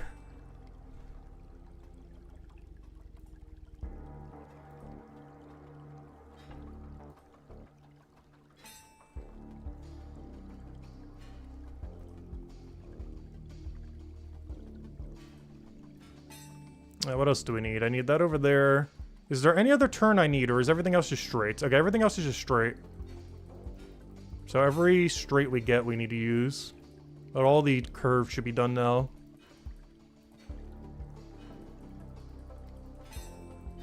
And now we just need a bunch of vertical.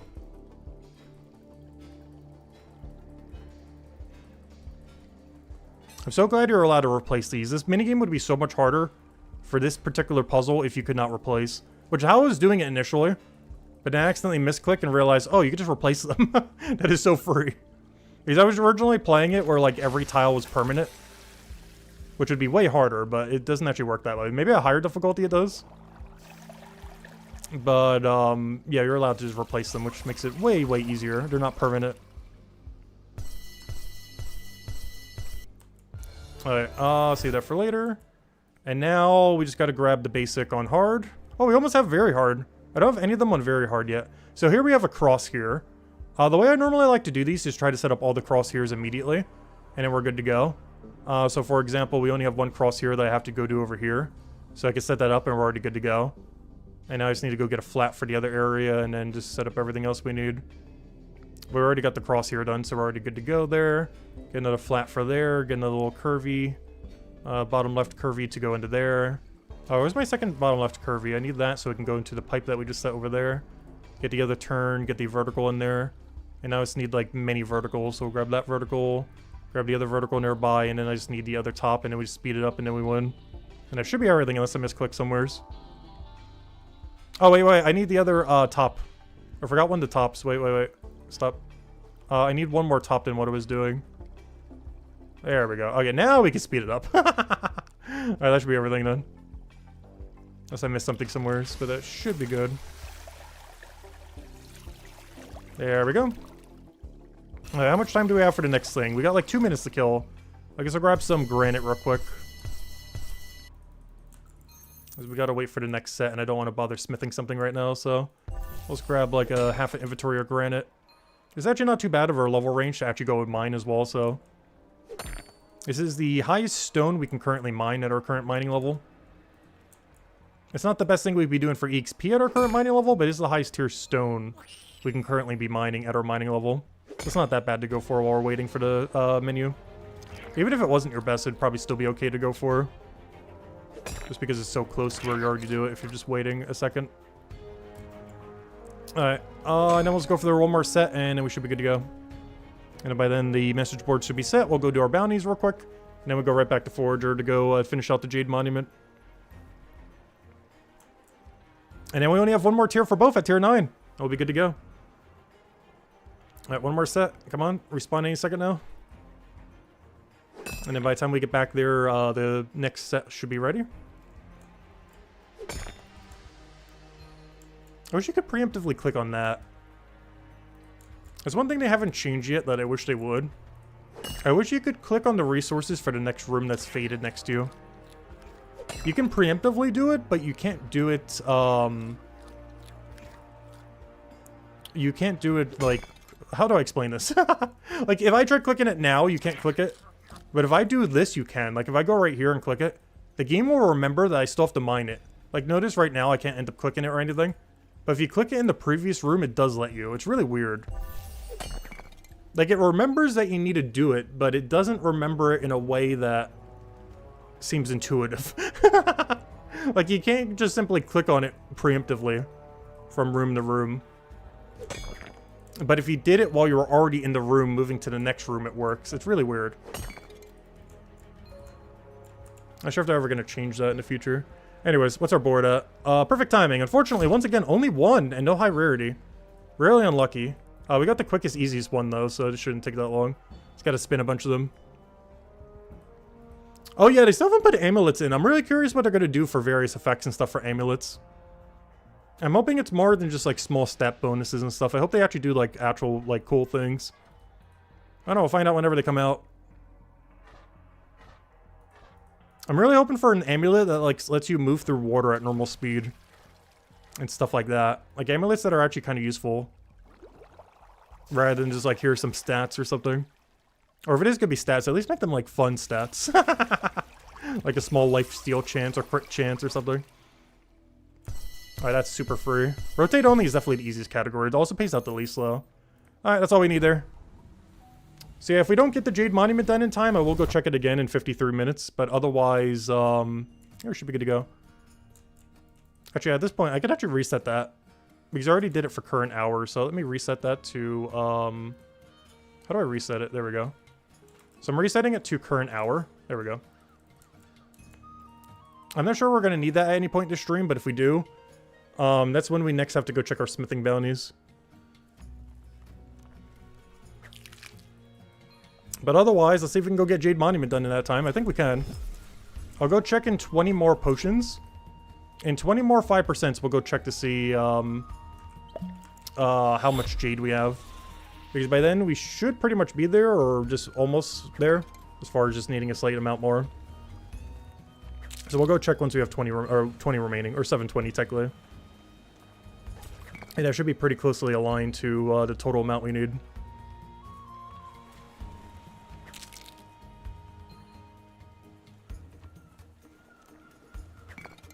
But yeah, I'm still kind of surprised they haven't added any amulets yet. Though if they do anything like the previous MMO, it's going to be a while before we really get any viable amulets. They did amulets really, really slowly in their first game. They also used them for quite a few different things, so it'll be interesting to see what they end up doing it for this time around. Though the first amulet they ever added before, I think, was a quest amulet, as far as one that actually did something. So who knows, maybe Fractured Realities quest gives you an amulet slot. Ooh. Yeah, that's the first 7-star quest, so I wouldn't be surprised if it actually does drop like something like an amulet slot of some kind. It probably doesn't, but it could.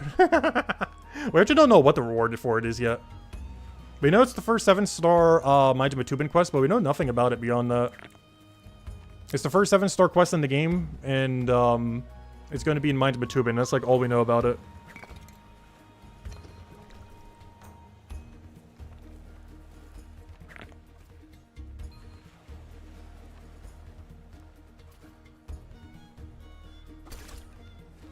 Luckily, with all the bounties coming out recently, though, it should be pretty easy to get whatever stats you need for the quest.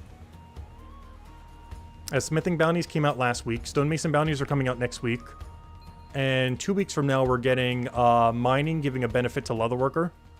So pretty much every skill other than bonewright would have gotten something. Plus the bonewright bounties might be in the next month. So we might have literally have bounties for like every single thing in Mines of Bitumen before it gets to 7-star quests. Which should make it really easy to get to whatever the requirements are for these 7-star quests.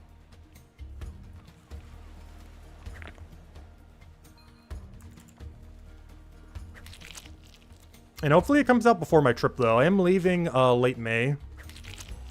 So I'm really hoping to get that quest out before like mid-May. Like early mid-May at the latest. Because otherwise I might not be able to cover it until after I get back. I'll still do it off stream on my main account and I'll just hold off on the side accounts or something then most likely. Or probably be the way I do it if any quests come out while I'm gone. Is I'll do it on the main because I want the rewards immediately, but I'll save the playthrough for on our side accounts for when we stream it. The only problem with that is it won't be a blind playthrough since I would have technically done it once on my main.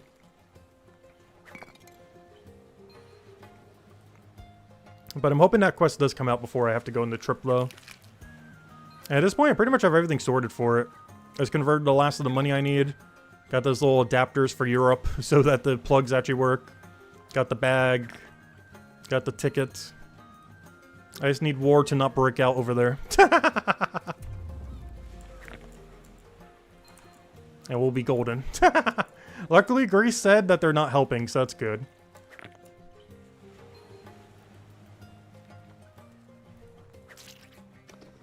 So hopefully Greece airport shouldn't just be randomly hit.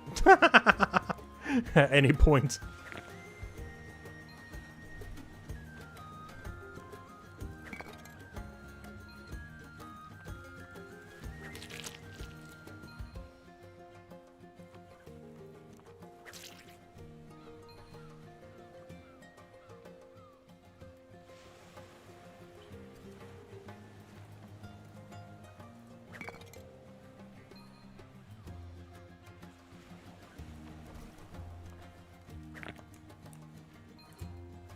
So we're almost at our second Forager level this stream.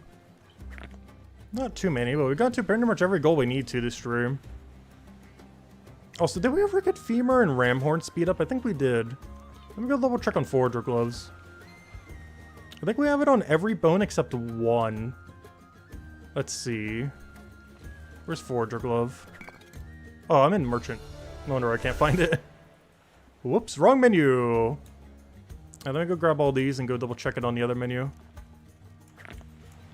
Let's see. Got a body slot upgrade? Nice. Yeah, before they were giving different defense distributions. I think every single thing gives like the same distribution now. There was one point where the body was giving a lot more though, but they changed it at some point in an update.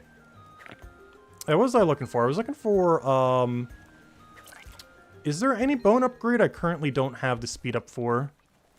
Because otherwise, I think we have max speed on the bone zone. Yeah, goat horn, but that's not part of the bone zone, so we don't need to care about that one as much. Is there any other bone other than goat horn that we don't have speed up for? Nope. Okay, good.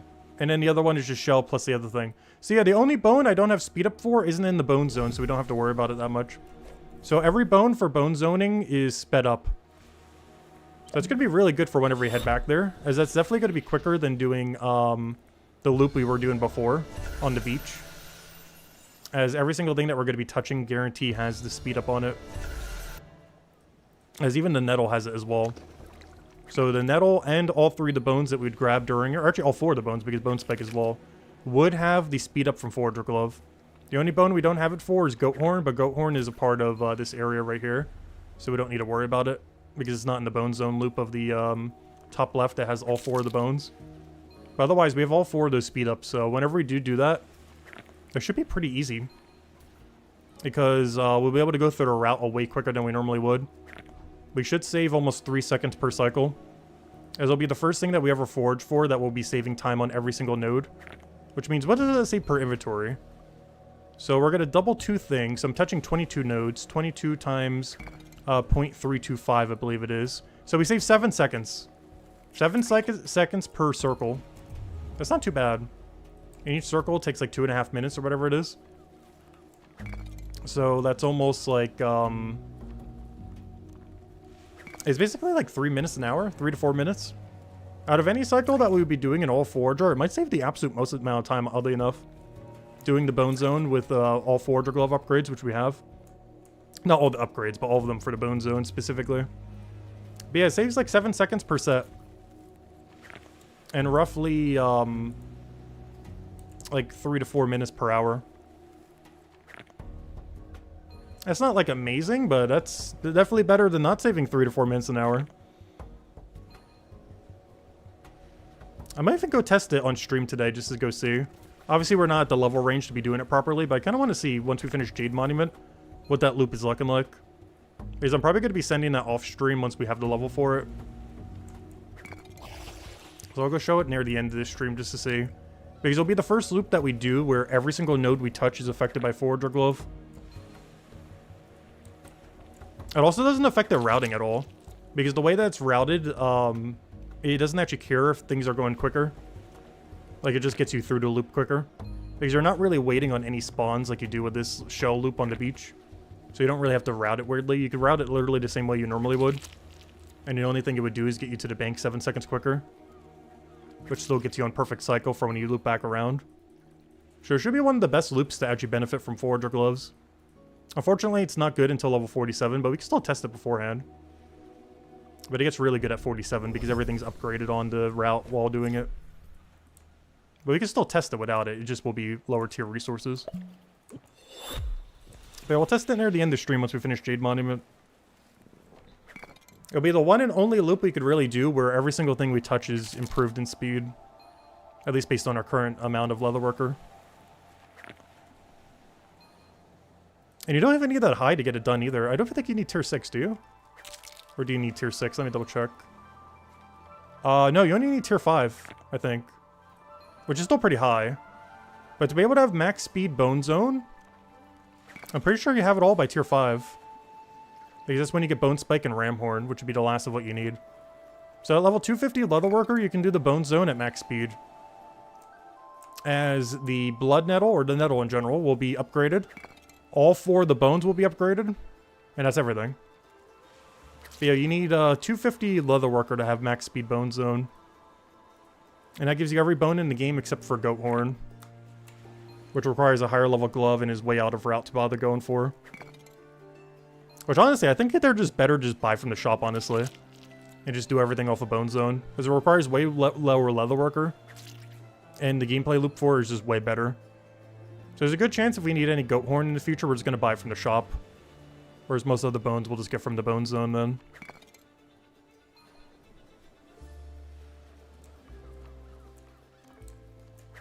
Because every bone except one is covered in the Bone Zone, and they're all maxed out by level 250 Leatherworker.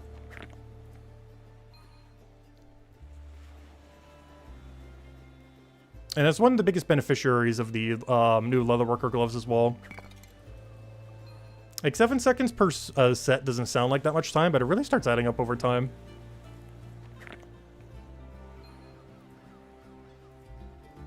I'm not sure what the exact math comes out to, but it saves like 3.5 to 4.5 minutes, roughly, per hour.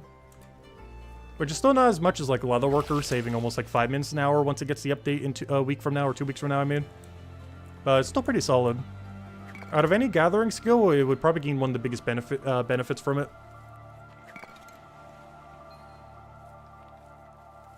It's because of how much nodes you're just constantly touching.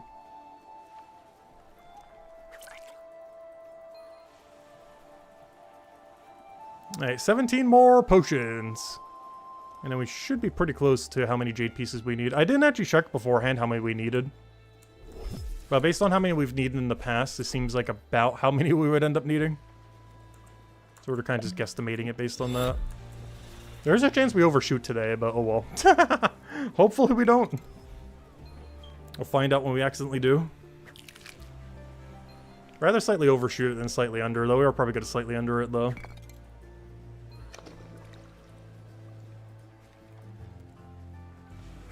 Because we're getting close to our obligatory level as well.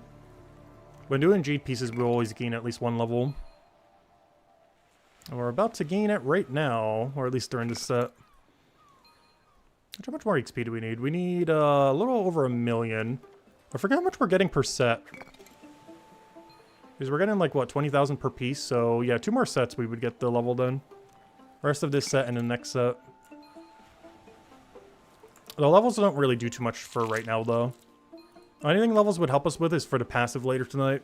So I don't have to use as big of a boost potion or even any at all. So even though we're just pretty much going until we get Jade Monument completion and then just checking out the Bone Zone route with the new gloves. I think off stream I might go grind until we get those other 2 levels. Just so I don't have to waste a +1 or +2 boost potion all night. It's not that expensive if we had to, but it would save us about, like 200 silver roughly. If we just grind for like an extra like 2 hours. Because at some point off stream I'll probably get that done then. Probably between all the smithing bounties. I've been really addicted to the new filtration station, I do have to say. It's definitely the funnest piece of new content they've added. And I don't really mind that it's time-gated. I feel like once everything's implemented in the game, the time-gatedness of it would work a lot better into everything. It feels a little bit bad now because it's one of the only really unique pieces of content in the game at the moment. But once we have that for like 20 different things, they'll be like, okay, good thing it is time-gated. So I don't feel the need to have to grind this out for like 20 hours straight.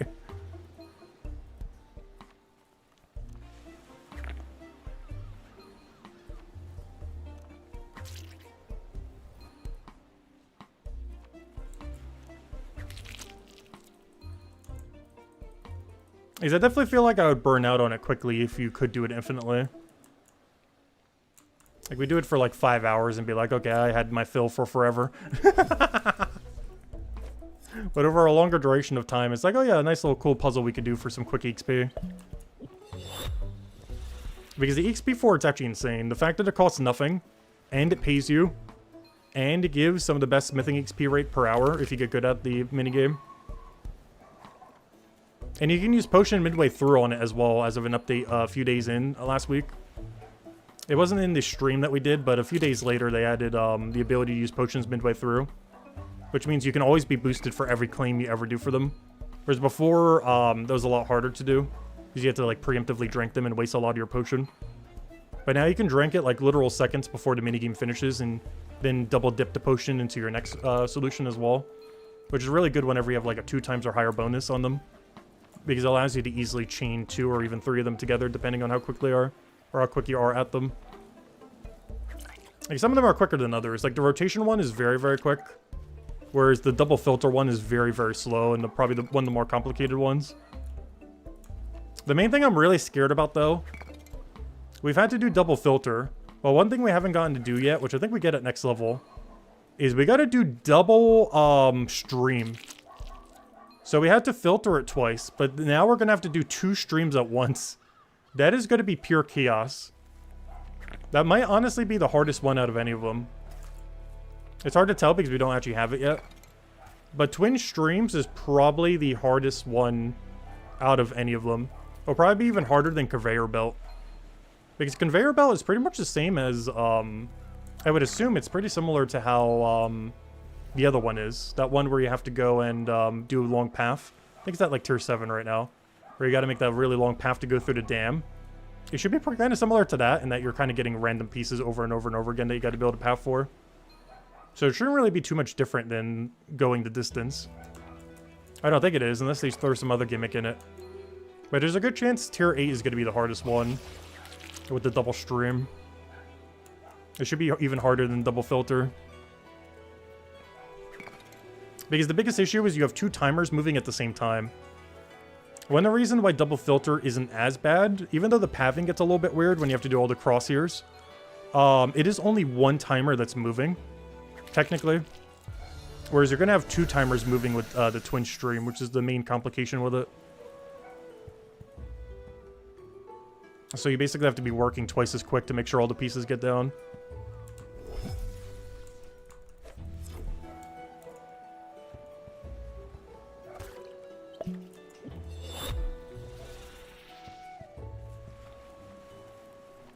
Also, once we do reach tier 8, we actually do have the ability to infinite them as well. So if we do want to go and infinitely do the puzzles, we actually can at tier 8. It's one of the other reasons I kind of want to get it, just to kind of try it that way. See if I actually like doing smithing that way. Because if so, we might go all the way to tier 9. Not just so we'd have all the filtration minigames, but also because tier 8 should be really free with bounties. The only slight issue I could see with that is I would need to go train mining to tier 9. Which isn't particularly quick. As I would have to train the entirety of mining also to tier 9 during doing smithing to tier 9. Maybe if mining had bounties, that would be doable, but, I don't know, mining to tier 9 would be kind of slow. Like, if we only had to do smithing, it's like, oh yeah, tier 8 to tier 9 is not that bad. But doing mining and smithing simultaneously makes it take a lot longer. As we would need to keep getting our mining level up so we have all the material for the smithing stuff. And during all this smithing so far, I've gained 1.5 mining levels. Compared to 26 smithing levels. There's a small disparity between those two numbers. We gained 26 smithing for only 1.5 mining.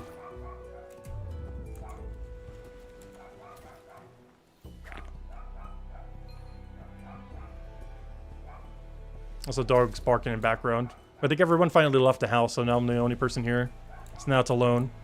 So if I go out there to give it attention, the second I come back in here, it'll just start barking again. He's like 24/7 attention.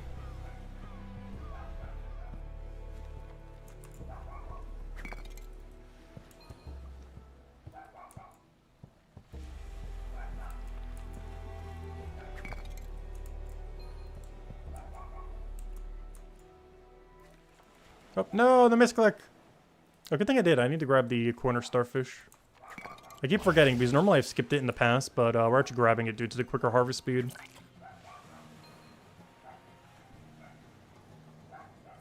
At this point, I should only have to drink 16 more potions. 14 5% and 2 of the bigger one. And at that point, I'll go check to see what our progress is on Monument. As we should pretty much be there by then.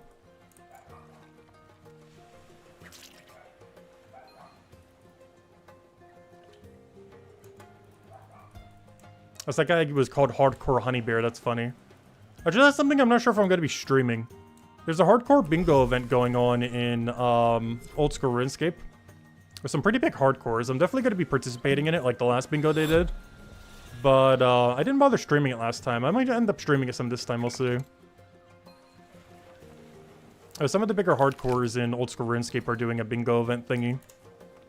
And we were the 3rd high scoring last time around, so... I'll probably have the time to be able to do it since it's before the trip and everything. And at this point, I pretty much got most everything I need to get done before the trip done. They're doing it for about 9 days. Not sure if I'm going to bother streaming it or not. Or if I'll stream it every day or bother doing it every day. But I don't know, we'll find out. I guess it depends on what the bingo board and team is. Like, if I get an actual good team and the bingo board is, like, stuff I actually want to do, maybe we'll go and do it then. But there's a good chance the bingo board just has a ton of stuff I just don't care about doing that much. Last time we got really lucky because I had a lot of stuff I actually did want to do, though. So maybe we'll do that again. Won't really know until the board comes out in, like, a week, though. I think they're doing the draft in a couple days.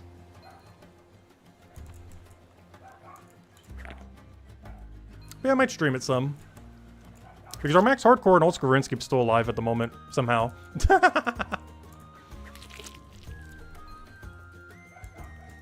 Haven't been playing it that much, but it's still alive. Though with a recent price hike to the membership cost, I don't think I'm renewing my membership. Maybe I will after I get back from the 3-month trip, but I'm definitely not doing it beforehand. Because they just price hiked it like another $30 a year or something. I think it's like 130 now instead of 100 that they already upped it from.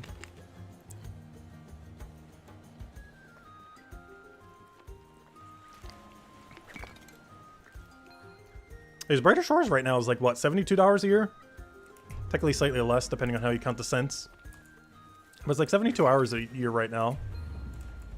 Which is still a little expensive, given that it's still pretty early in early access, but, you know, compared to any other MMO in the market, that's like cents. It's like less than half the price almost. Definitely still feel like I'm getting my money's worth overall.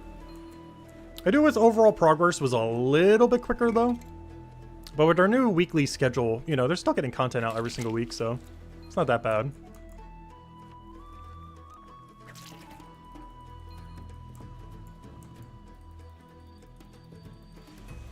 So this week was one of the smaller update days. Next week is Stonemason bounties, which should be quite a bit more substantial. The only big issue I can see with Stonemason bounties, at least from a lower level perspective, you do need tier 3 to be able to do them. There are one of the few bounty systems in the game that you need tier 3 for, which is level 150, which is really high. Oddly enough, my main account and one of my side accounts do have it though. But there's a pretty high requirement for bounties. There are a couple skills in the game that don't get it all the way until tier 3. Which, actually, what is the full list? Because there's not that many. The full list is alchemy, woodcutting. What are the ones? Alchemy, woodcutting,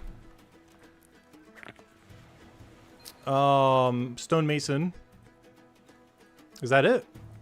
Yeah, alchemy, woodcutting, and stonemason are the only 3 skills in the game that get their bounties like mega deep. Why? I have no clue. But yeah, alchemy, woodcutting, and stonemason all get their bounties at tier 3, aka level 150. Whereas everything else gets it at either level 0, level 50, or level 100. But it's the only one that gets at level 150. Woodcutting, stonemason, and alchemy. Woodcutting's a weird one to get it that late. I could understand some production skills like alchemy and stonemason, but I don't know, why is woodcutting so late? It seems like such an arbitrary one to have to require bounty 3 for.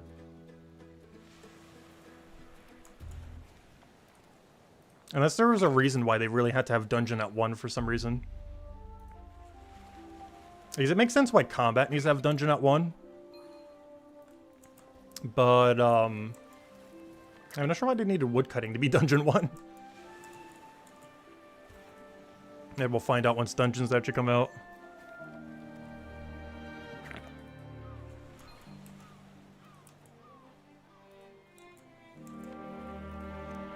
Because at this point, it seems like you'll unlock most content in this game by milestone 3. Obviously, there's still stretch goals to go for, many of them beyond milestone 3. But it seems like a good majority of like the base content in the game you will have access to by milestone 3 in every skill. It's actually one of my pivots I'm currently doing on my side accounts. Is they're basically AFKing to milestone 3 everything, for 2 reasons. One is because a lot of the game is kind of angled towards that at this current direction right now. But also because it would allow us to do every quest, so whenever we do the quest videos, or you know, streams, we can go do all 3 quests back to back to back. Because that will ensure that we always have the requirement for any given quest at any given time. Even if they eventually raise it to like 10-star quests. Because I'm not sure if they're going any higher than 7, but I don't know, it seems like they would. Unless 7's going to be the highest tier. It just seems like a weird one to stop at. Compared to going just all the way to 10. Because it seemed like they were maybe going to stop at 5 and then into 6. And after 6, it's like, oh yeah, here's 7. And now they did 7, it's like, okay, are we going to get 8, 9, or 10? Because if we get 8, there's no way they're not doing 10. But maybe they will just stop at 7. Because we're starting to run out of room for how many stars they could even put there. But currently it is showing the cap is 7 stars, but that's been the case for like every star level. When there was only 5-star quests, it showed it only to 5. When there was 6, it showed it only to 6. So it could still be extended to 10. There's just going to be a lot of space to put stars, though. You're running out of room to put that many stars there.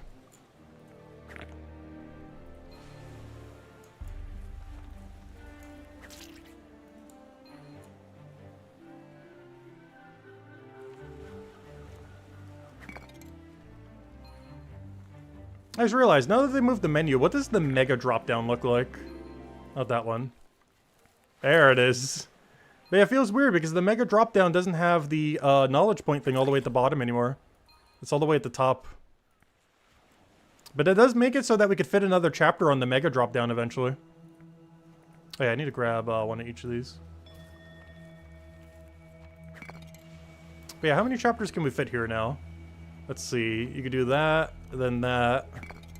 And you can fit like another set of 2 for each. So yeah, that means you could fit about 19 chapters here. 19, 20, somewhere around there. Probably about 20 chapters. Even though they're planning on eventually adding more than that at some point. You can fit about 20 on the mega drop down. And then eventually we won't be able to see them all on one screen, which will drive me crazy. But luckily we're a good like 10 years from that. At current development rate. Maybe 15 years. So I think we're good for a while. Before that menu will no longer be able to show them all at one time. And by then, they'll probably have some kind of solution to it as well.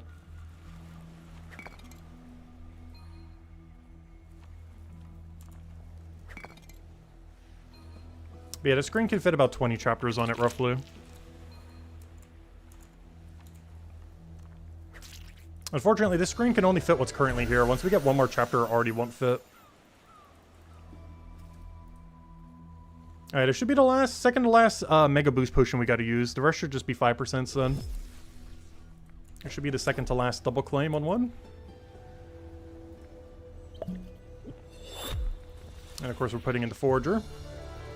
As badly as I want to put it into Alchemy, until we have Monument completed, I do have to put it into Forager. Only reason I was putting it into Smithing earlier is because we were already in the chapter. So it just made sense to. So whenever I'm doing Smithing bounties, I am putting into Smithing. But otherwise, obviously if we're doing something in this chapter, we're still trying to rush up Forager. Even though Alchemy would probably be better value. But until the Monument's completed. Also, I forget if this was shown earlier, but they did finally add a tab for it, by the way. One of the mini updates they did, I believe, midway through last week, is you can actually see the extra venture slot unlocks at the level that we always thought it did. It's once you finish out the other monument. So at 8 levels before max, we will have the extra venture slot. It is an extremely high requirement, but it is also one of the biggest buffs in the entire game at the moment. Which is why we've been going through this whole grind over the last month or so. Not counting the 4 days we got delayed by Slay the Spire. As well as the other week that we were delaying because we were waiting for Forager gloves that came out today. The Forager gloves, honestly, we could have easily gone without. They're a little bit of extra speed increase, but it's very, very small. Production skills should benefit a lot more from it, though, when we get Leatherworker in 2 weeks. Because mining will be feeding into that. And we should have every upgrade except for one. Unless they make it some kind of weird level that we need. But as long as they make it around level 0 like the other ones, hopefully we just do it immediately for tier 8 then. And then we just won't have whatever the tier 9 upgrade is for Leatherworker.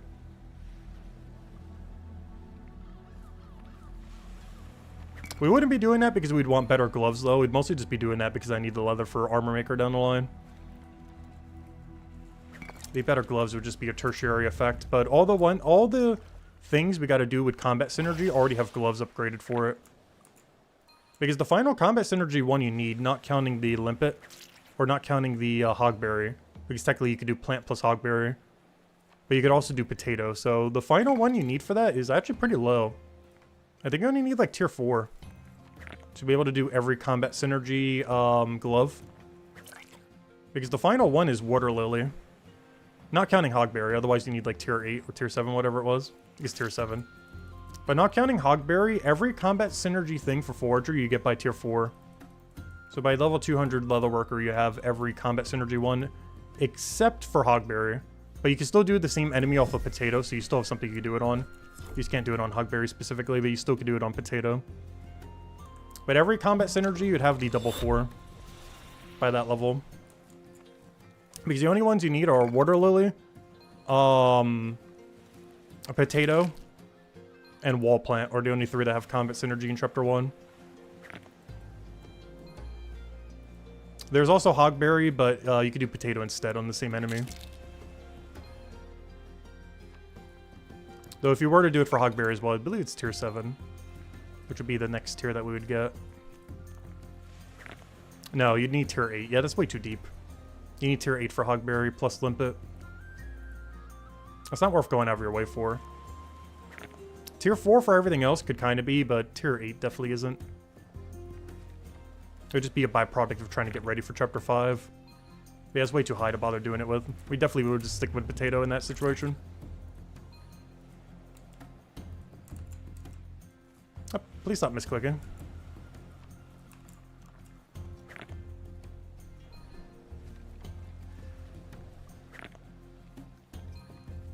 Oh yeah, that's still something else we haven't done yet that I said we'd probably do before the end of the Forager grind. I still need to go get 30 more combat levels so we can get the max visual for our armor. So we go to the top of the tower, we could be in our best in slot armor, at least visually. The armor I'm wearing now is pretty similar to what our best in slot looks like. Cryonite armor actually looks very similar at the final 3 tiers visually. It probably looks the most similar out of any class in the game. At least at the final 3 tiers. Like, there is some difference between them, but it's basically the same base, but they keep getting more elaborate. Which is why they look so similar. There's quite a few of the other ones gain like a big amount of improvement at the final ranges. Particularly something like Guardian.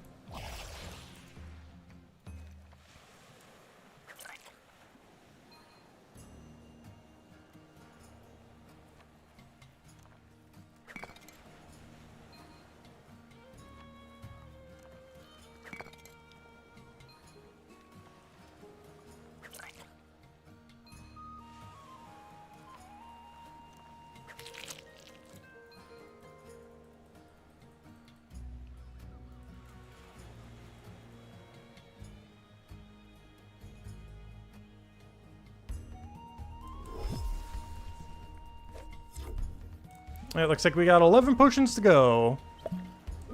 10 more of these 5%, and then probably one more 11% that we need to go do for double knowledge. And then we'll go check how many jade pieces we have, and we should almost be there, hopefully, fingers crossed. Whatever we don't have, we'll go gather, and then we'll go try the bone zone with every single thing on bone zone getting a glove benefit. It'll be the first and only thing we do all day where every node we touch has the benefit of the gloves. The only problem is it's not worth doing until another 4 Forager levels, but I'll still test it on stream today just to see. Because we'll be doing it off stream later. Because we don't need the level range to see how it works. Though we do need the level range to actually camp it so that we can get proper XP for it though. One other byproduct it would have is it would give us all the bones we need for when bone right bounties come out. And we'll have shiny bone bounties as well. So whenever those come out, we'll be actually gathering all the bones for that soon. Because I'm going to be doing all the tier 8 bones for Forager. Which is going towards all the bounties that we'll be doing for bone right in the near future. Whenever those bounties come out in the next month or several months. They're definitely coming out sometime this year. We just don't know if it's going to be like about a month from now or a few months from now or when. But all the bones that we get from the bone zone at this level range is going straight towards our golden bounties for bone right. It'll also be the first and only new bounty board where I will actually have shiny bounties immediately. So hopefully it comes out before the trip in the next month or so, month and a half. Because it'll be the first and only new bounty board that I'll be able to do shininess on immediately. I guess the only other exception is we were technically able to do it when cooking, when bounties came out, but cooking's a really bad example of it because there's so many dead dishes you would never want to make. There's a lot of other skills don't really have that many dead zones. Especially if we already got all the bones from Forager. Because I could just buy all the carpentry supplies. We should still make profit. Like, if we gathered the bones and buy the carpenter supplies, we should still make profit on each. I believe even if you buy both, you end up breaking even. The only one we can't buy is Shark Jaw. Shark Jaw has to be gathered. Because you cannot buy it from a shop. But luckily the path that we do, I think grabs like 5, 6 Shark Jaws every time, somewhere's around there. So we should be good to go whenever we go and grab them. Also, smithing bounty's almost ready. 24 minutes. Technically about 23, but don't have to be there exactly on time. So we are going to have to take one more smithing break before we finish all of our Forager grind today. See if we get some more filtration in there.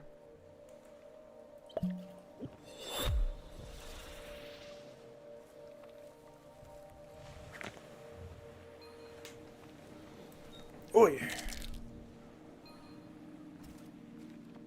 But yeah, if any of you guys haven't yet, if you want to prepare for next week's update, you do need to get level 150 stonemason, which is really, really, really high. However, if you do want to prepare for next week's update, if you haven't already, yeah, you need level 150 stonemason, aka milestone 3. One thing I might go do preemptively at some point, maybe this weekend on like Sunday or something, I need to go do some blast mining for Deathstone. The shields are not buyable. To be able to get Deathstone, you have to go do the Deathstone activity of actually exploding it and everything. So what I should probably go do is get like a couple hundred of them so we don't have to go back and forth to go get shield material. Everything else we can just buy from the shop if we need more of. But that is one material I should probably get preemptively before the bounties come out. So whatever Deathstone you need for your current level range, Might be a good idea to stock up on a couple hundred before stonemason bounties, just so you already have them ready to go. Or if you have trading enabled, go try to buy them from someone for cheap before they go up in price once it actually happens. Assuming anyone's even selling it. I'm not sure what the trading economy's doing these days. I don't know, do people sell in this game? Anyone who has trading enabled? Is that a thing people actually do? I assume some amount of trading goes on. But I personally see very, very minimal of it actually occurring in game.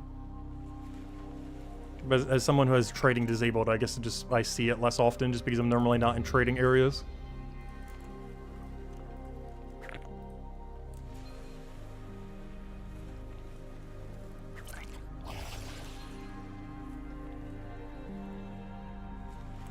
Yeah, it's one of those few materials that aren't buyable from shops anymore. You either got to get yourself or buy from another player. All the shield material for some reason are like that. So the shark jaws for Forager, the Durabine for mining, and the Deathstone for mining are all stuff that you either have to gather yourself or buy from another player. There's no way to shop buy it, and those are all for the shields. The shark jaw for Bone Right Shield, the Durabine for Blacksmith Shield, and the Deathstone for the upcoming bounties next week for Stonemason Shields.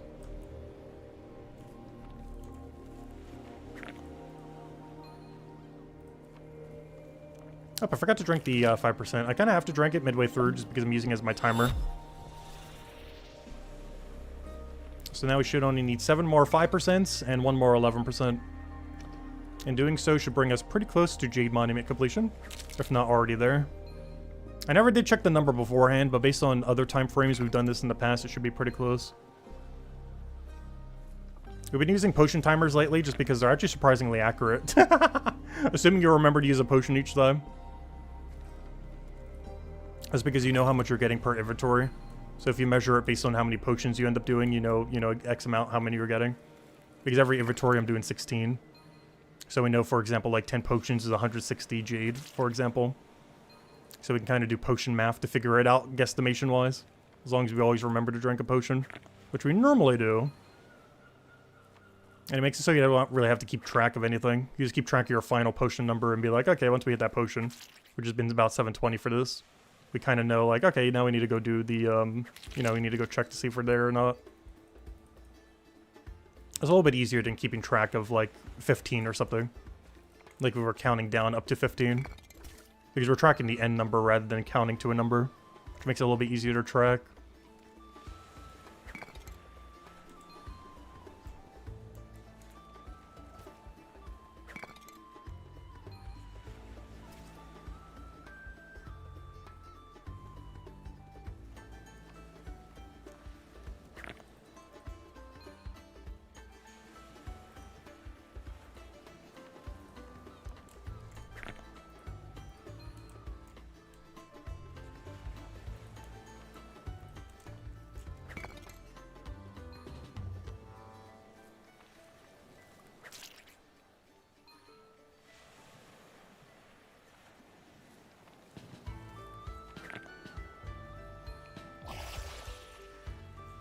So we're not quite going to reach level 44, are we? I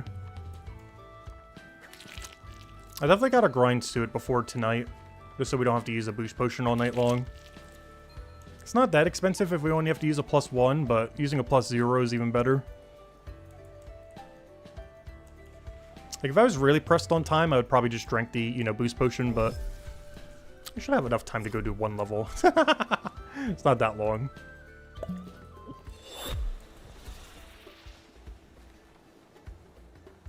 If nothing else, if I use all my knowledge points that we get from Filtration Station off stream, that alone might be enough. The only problem with that's a little bit inconvenient because then I gotta drink the other potion instead of double dipping it for smithing. So most of my knowledge points the last week has just been going on smithing. It's just easier to synergize doing it same chapter, which is pretty much applicable for every chapter. Ideally, if you're in a chapter, you want to be boosting for a skill in that chapter. The best ones normally to throw knowledge on are, for Chapter 1, Alchemy, maybe Cooking in the future, or Forager if you're really rushing Monument Grind, which we are.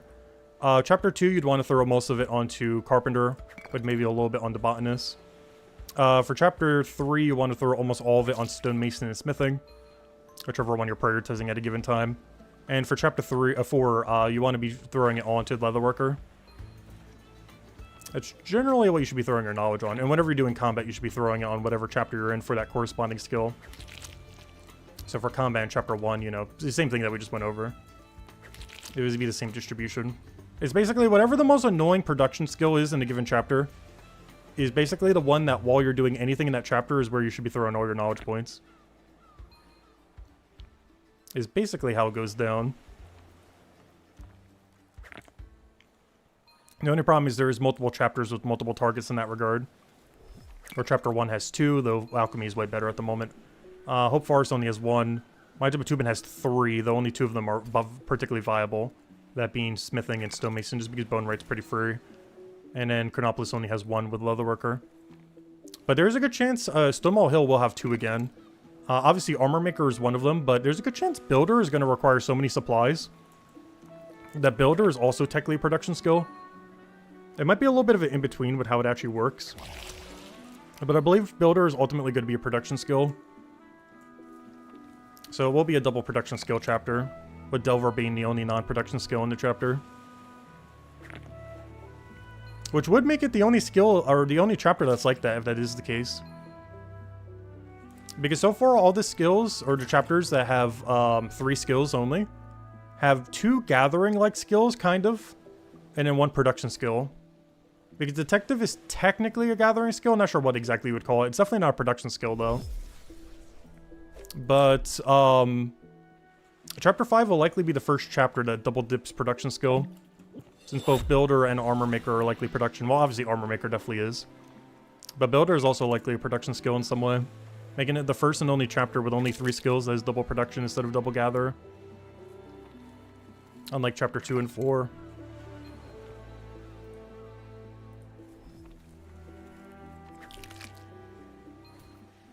Which is one of the reasons why I want to do Delver first when it comes out. Is it's the only really easy skill to do in chapter 5. The other 2 are going to require a lot of material and a lot of knowledge points and, you know, a lot of other stuff to put into it. So it just makes sense to do Delver first. Not to mention some of the material you're probably going to need for Builder and or Armor Maker anyways from it. So it just kind of makes sense to do it first.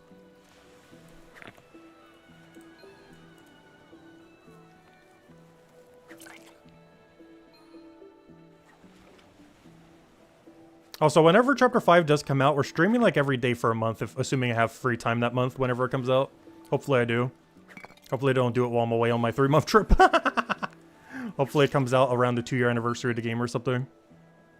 Because I could probably grind it from November to December. Not counting like Thanksgiving and the other holidays there.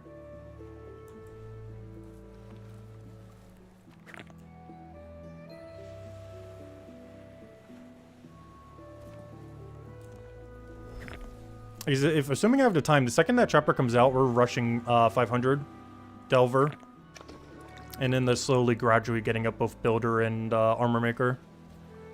It might actually be the first chapter that we ever get 500 all, assuming Builder's actually good. Because unlike something like chapter 3, there's only 1 production skill you gotta get up to go get all your supplies.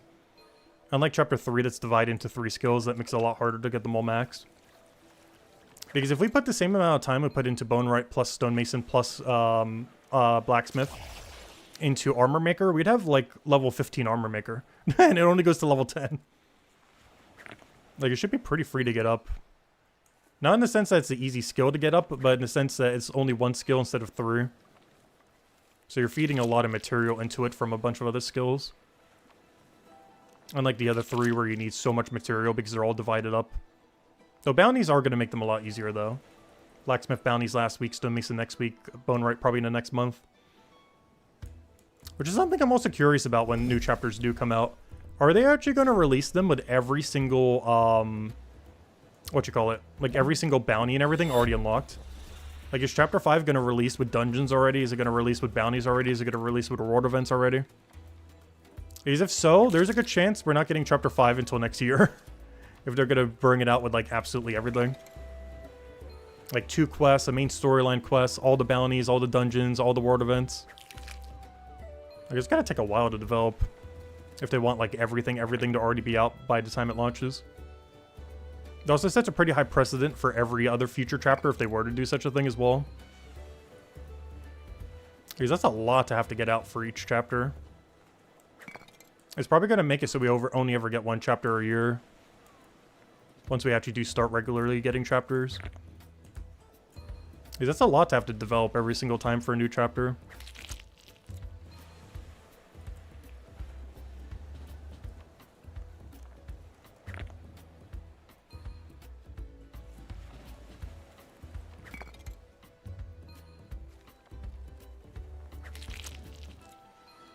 Alright, next potion we drink, I gotta make sure it's the bigger one.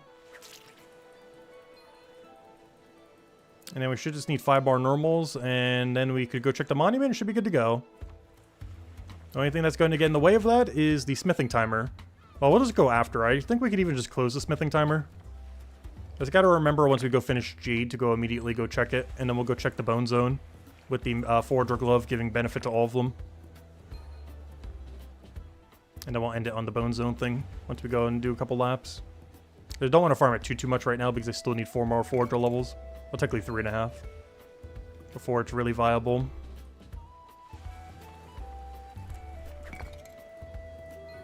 No, the misclick!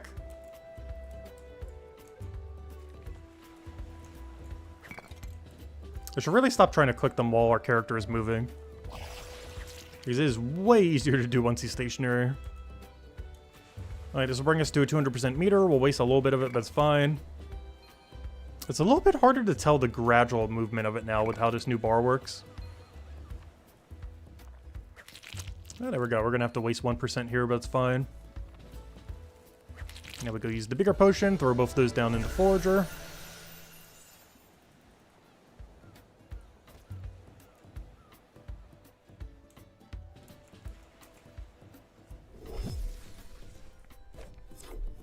Go right over there, drink the big potion.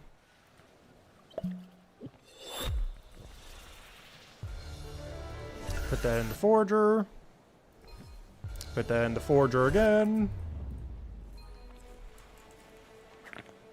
Also, it's kind of crazy to think about how big some of the smithing drops are. Like, some of the puzzles were giving, like, as some of the higher rarity ranges, we were getting, like, 300 to, like, 800,000 XP per thing. Like, 600 to 800,000, I mean. Like, that's, like, crazy, crazy high. When a knowledge point at this range of Forager is giving me, like, 700,000 with the 10%, or technically 11%.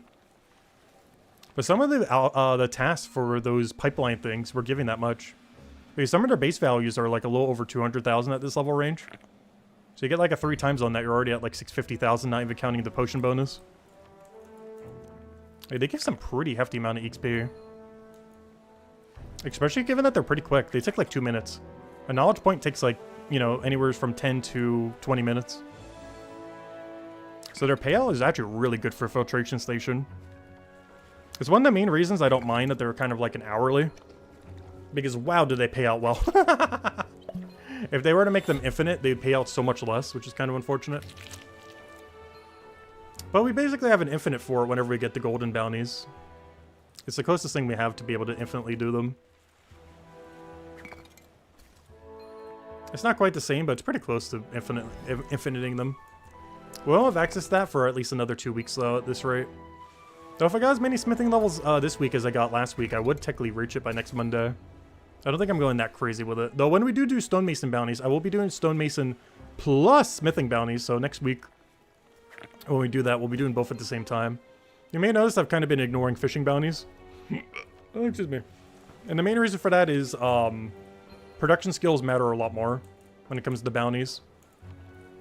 For 2 reasons. One is because they cost more in general, so getting free XP for them while also getting profit is just really beneficial, because otherwise you'd be losing money.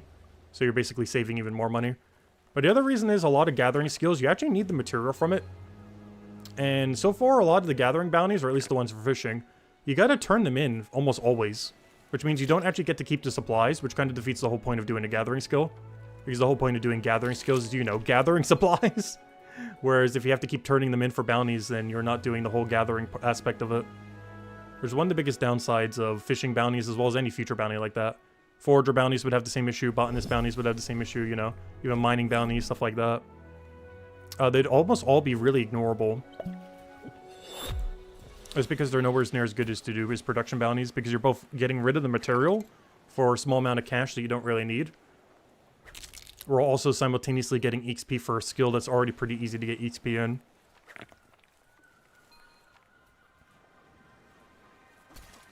So there's a good chance every gathering bounty system just is going to be ignored. I don't think there's a single gathering skill in the game where the bounties for at 1-star range are worth doing.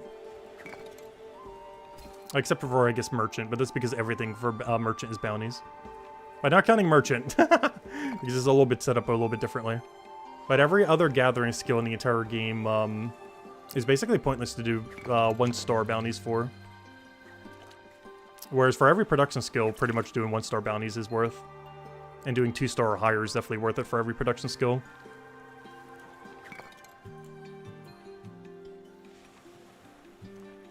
I'm curious to see exactly where they're going to put all the stonemason boards, though. It really comes down to where they're going to put those stone eater jellies. Because that would heavily determine where you would have to go for all of them. Because they end up doing 4 of them for smithing, and 3 of them for fishing. So I feel like they're going to have at least 3 for stonemason. The most obvious place is obviously they're going to put it in the stonemason room. It's the other few that we don't really know about, if they're going to add them to where the stone eaters are. I'm not sure how many stone eaters there will be total, but they're going to kind of be all over the place. I assume a lot of them will be in the slime area. Some of them might also just be in dead ends that aren't really used that much. Like, for example, the dead end that's, like, right over here or something. There's, like, a dead end right over, like, here that I feel like they would put one. Some of the more obvious ones is, like, oh, yeah, they'll put them in the area over here. Like, you know, where the actual slimes are. Like, put them over there, put one over there, something like that. If that is the case, you're actually going to need fear potions for that. Because to be able to get past some of those rooms, you got to go past aggressive enemies. So if they put them literally around where the slimes are, either adjacent to them or, you know, somewhere's near there, you might actually need fear potions to do stonemason bounties. So you might have to keep a set of stonemason, or a set of fear potion on your belt rack. Because currently no smithing bounties require you to have fear. But stonemason bounties might. And bonerite bounties might also might. But of the 3, stonemason's probably the most likely. As the most likely locations where they would be put are areas that are aggressive. Because both bonerite and blacksmithing are turned in pretty much at the same location. For bonerite, you're going to bring it to a big machine. And for smithing, you bring it to a smithing, you know, the cobalt arena. Whereas, that's not how stonemason's going to work. Stonemason, you're going to have to bring it to a billion different mines across, a bunch of slimes across the mines. And it might be putting some of the slimes in aggressive rooms. Where you'd literally have to have a fear potion to be able to interact with them. Oops, I forgot to grab the other limpet. I guess I could grab it on my way back. It's not too big a deal. How many more potions do we need? 3 more! 3 more sets! Oh, so I think I can stop this timer now. I mostly just did it so I wouldn't forget, but at this point, we'll just go check it afterwards. So we'll go use 3 more potions. So 3 more laps of this after we finish this lap. Then we'll go and put all the jade pieces in, see how many we have, see if we need more. We probably need slightly more. Get whatever more we need, and then go do stonemason bounties. I mean, smithing, I mean. And then after that, we'll go do the bone zone with the forager gloves. As every single thing in the bone zone, we do have the benefit for. We have the nettle bonus, we have the ram horn bonus, we have the shark jaw bonus, we have the femur bonus, and we have the bone spike bonus. So it'll be the first and only thing we do during this entire stream that every single thing we touch has the extra forager glove benefit for. Which should save about 7 seconds per cycle. Which isn't a lot, but it definitely starts adding up over time.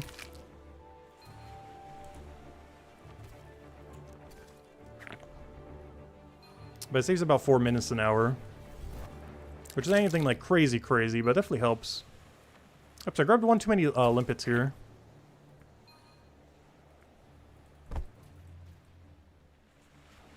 Because I meant to only grab 1 additional, but then I grabbed both, thinking it was like a new set.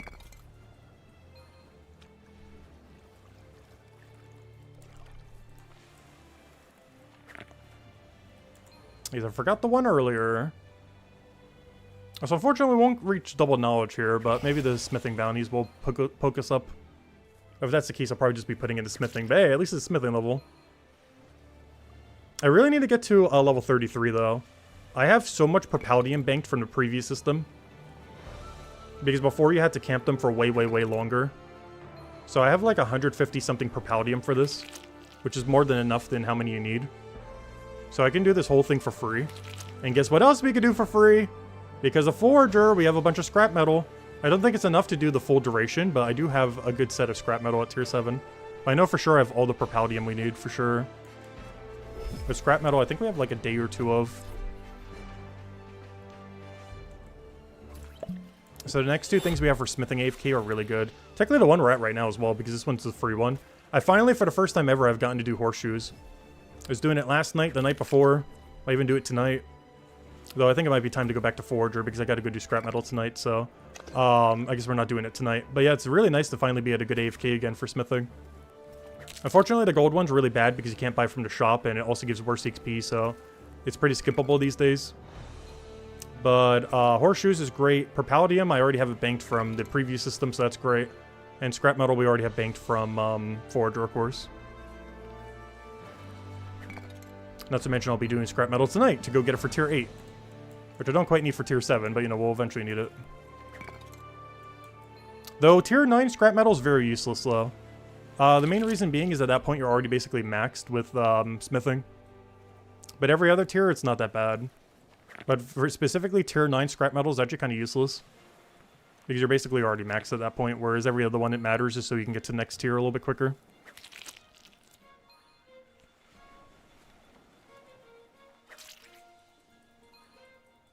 Alright, 2 more laps, and we should be good to go on checking our jades. So I should probably go end the timer, because we actually don't need this timer. Just so we don't get hit with the alarm. There we go. Actually, I can just hide it completely. We shouldn't need a timer for the rest of the stream at this point. I was just going to make sure we didn't miss the smithing bounties. But at this point, we'll go until we use 2 more laps with the 2 potions. We'll then go and put all of our jade pieces into the monument. And then we will go and check how many more we need, if any at all. If we do need any more, we'll go get them. Then we'll go do our smithing bounties. And then we'll go do the bone zone with fully upgraded gloves, or at least fully upgraded for the route. As everything will be touching in the bone zone, we'll get 1 tick quicker speed. I'm not at the correct level range to do it, but I do want to test it. That's because that's going to be something we're going to be farming off stream tomorrow. We're starting tomorrow.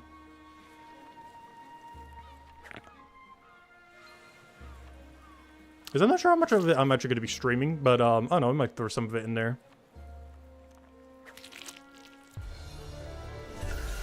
But at least every unique set I do kind of want to show, though, when applicable. It just tier 9 is probably going to take long enough that I probably don't want to stream the whole thing. Just so we can kind of do it in between other stuff. Alright, 2 more sets to go!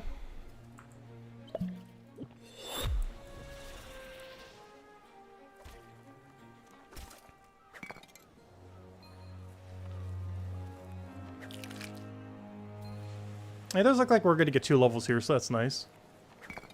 Alright, pop-up's going to come. Save it for later. Smithing bounties are indeed ready. With that being said, let's see if we got a legendary fish or not, just for the fun of it. If we got a legendary one, I'll go catch it real quick, I guess, just for the sake of it. Let's see, did we get anything good? Show me the legendary. Nothing. At least show me Gennard.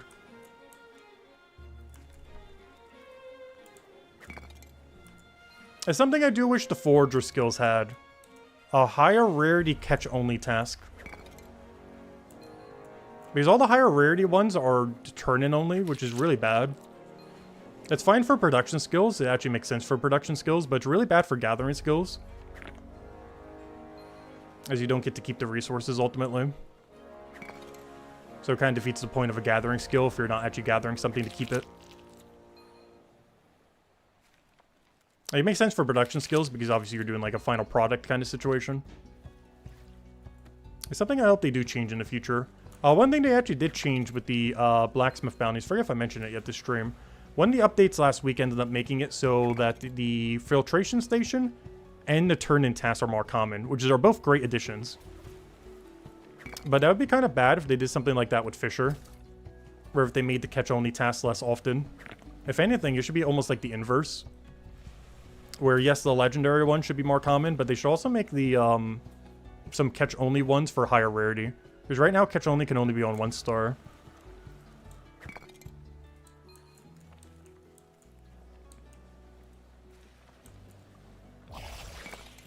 Alright, one more lap after this, and then we'll go check the monument.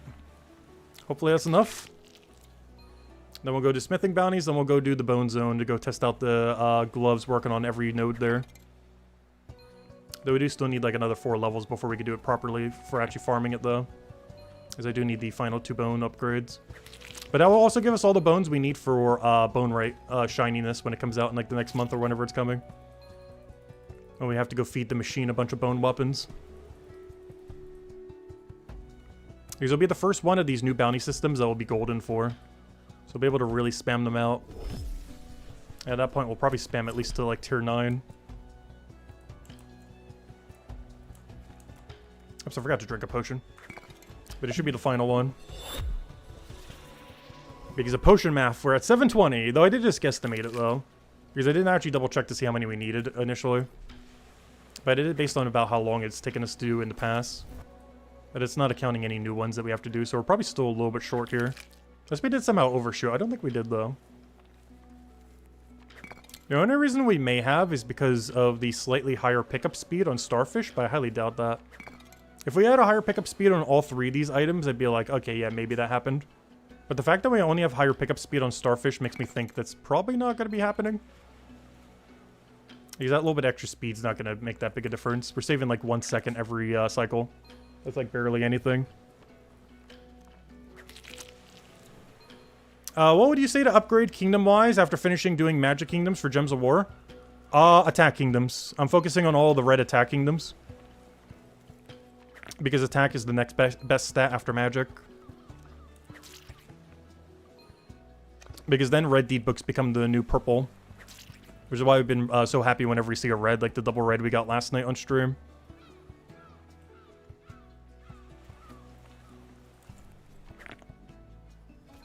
Because the red is the highest condensity of attack kingdoms, which is why.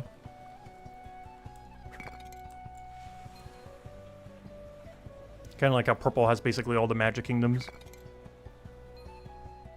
Alright, just gotta go take out that room, go store all these in, and let's go check how many jade pieces we have then. Hopefully we're less than 100 short, just so we can do a few inventories and be good to go. Also, if we are a little bit short, I might just do 24 inventories just to rush it off. Instead of doing the full, like, 16 route where we grab all the other nodes. Which we're doing mostly just for XP rate, but also because we need the starfish. Because I actually grabbed very few starfish. I've been AFKing a lot through tier 8. Tier 8, we probably have less resources than, like, tier 6. Because I've been really AFK heavily on it. But tier 9, I really want to focus on gathering as much as we can. As, of course, that'll be, like, the best in slot material in the game. Which would be very important down the line. Because worst comes to worst, if we really had to, we could just knowledge point past tier 8 alchemy. But tier 9, we definitely want to be making every potion we can get our hands on. Alright, jade time. Let's go see how short we are, or if we got it all. Easiest way to check would be to see how many we have right here, and then we just compare it to the big number. So we currently have... how many? We have 592. Let's see how close that is. Because I think she wants about that many, like 600-ish. We have 592, and she wants 610. Okay, I need one more inventory. But otherwise, yeah, we got basically the exact amount. Potion math wins again. The guesstimation on it was within 1 inventory of error. But now we just need to get like 1 full inventory of 24. We're done. And then we'll go do smithing bounty real quick, and then we'll go do the bone zone with the gloves. Actually, maybe we'll do bone zone with the gloves first, just because it's more thematic. Also put us closer to the hour, so we could try getting like a double smithing or something. So I'll let you do bone zone first, then. Just so we could test out all the Forager gloves working on every single node. As we haven't gotten to test that yet with the new Forager gloves today. And then we're only going to need 1 more tier left for monument. We're so close. We've been working at this for about a month now, but we're almost there. But yeah, you definitely don't need Forager gloves for this grind. It would definitely help with a couple things, but you could easily do Monument with no Forager glove grind. However, the something like the Leatherworker buff that's going to be happening in like 2 weeks from now, that you probably would want to have. Like, you probably want to max mining before you even touch Leatherworker, honestly. Because, for one, you would want to prioritize the weapons anyways off your mining skill. But it is one of them that you probably would want to do ahead of time. But you 100% do not need Leatherworker to do Forager. Especially if you're just doing it free-to-play. Because you can do the whole Monument grind free-to-play without touching members at all. The only disadvantage is you won't have Forager gloves. But Forager gloves are doing so little that it barely even matters.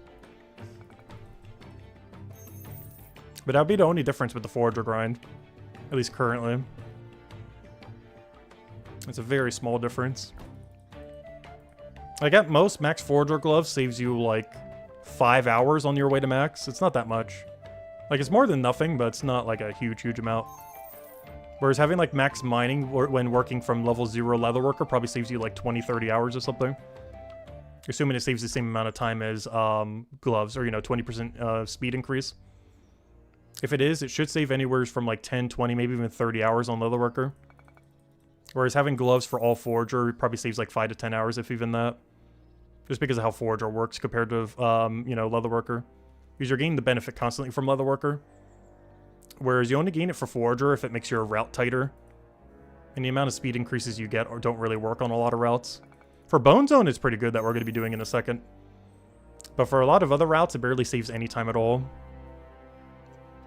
And for some nodes, it's literally no time save at all. Like Pondweed, if you're doing Pondweed only, saves 0 time. If you're doing Rack only, it saves 0 time. Like, there's a lot of routes where it saves literally 0 time. Its biggest beneficiaries is Bone Zone, and if you're synergizing with combat. I guess I could show the combat synergy as well. I'm not at a good level range to go show it, but I can still go show it real quick. That's what the gameplay loop would be. Actually, I guess I could show it for Crow. It would work a lot better for Crow. Because my level range for Crow is still not abysmal. Whereas if I was to try to show it on Hero Beast, I'm at a really bad level range to show it on that at the moment. Because I'm way too low level to do the higher one, but I'm way too high level to do the lower one. Yeah, we'll go show that real quick just for the sake of it. Because that's the other big beneficiary of the gloves.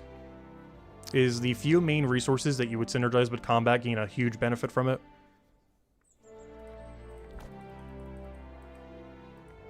Because assuming you're touching 3 nodes, you basically get back into combat 1 second quicker every time you take all 3.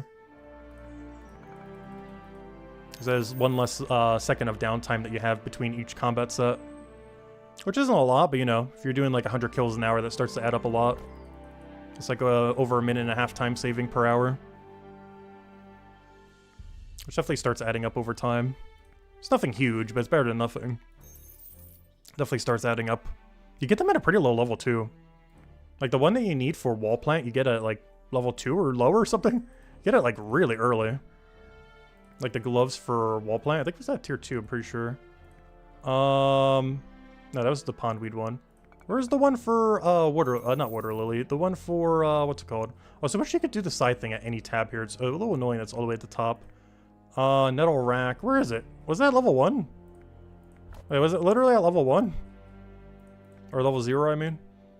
No, that's Potato Femur. Okay, it was a little bit deeper than I thought it was. It's all the way at like tier 3 or 4 then. It's at tier 4? I thought this was way earlier than this. We do have it unlocked, but it's way deeper than I thought it was. Tier 5? Wait, how deep is this? Hold up. Wait, this is way deeper than I thought it was. Tier 6? Wait, did I pass it already? There it is. Yeah, it's tier 6. Never mind, that's way deeper. Hold up. Well, at least we have it, though. Yeah, that is way deeper than I thought it was, though. Way, way deeper.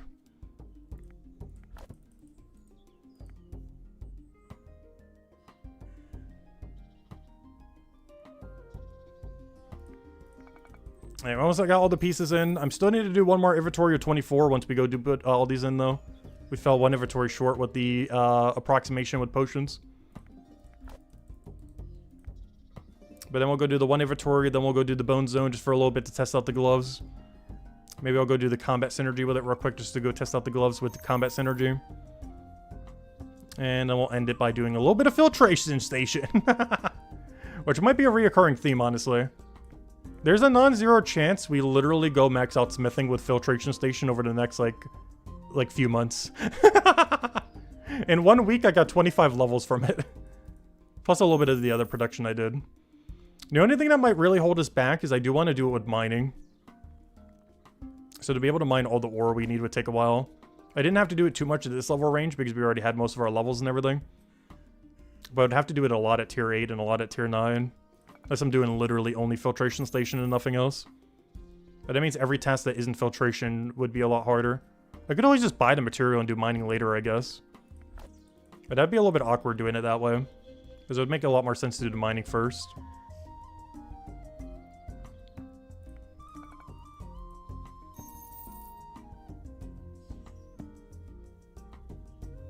I'll say, hey, we're almost at 400 gold.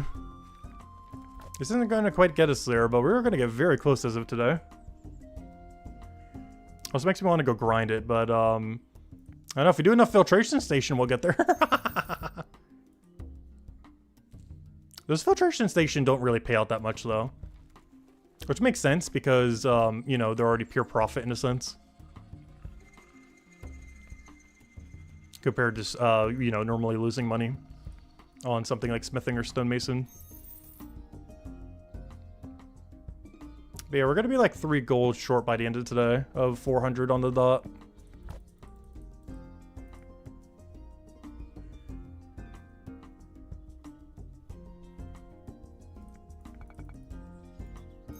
Alright, so what do we need at this point? One more full inventory? Let me just double check the number.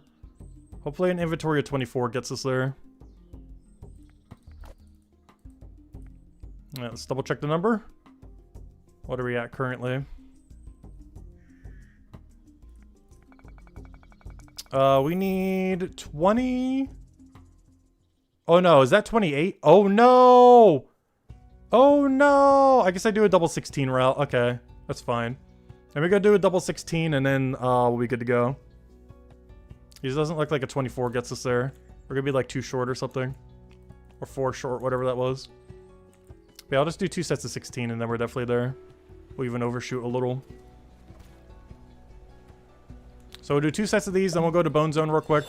Then we'll test the gloves on combat synergy. And then we'll end on filtration. And then we should be able to hit double filtration by then.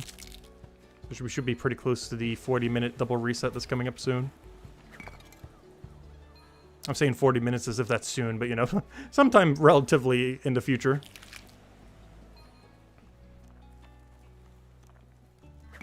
The only good thing about going for double set here is I think we can drink a big potion for the final set. And then double dip that into Forager.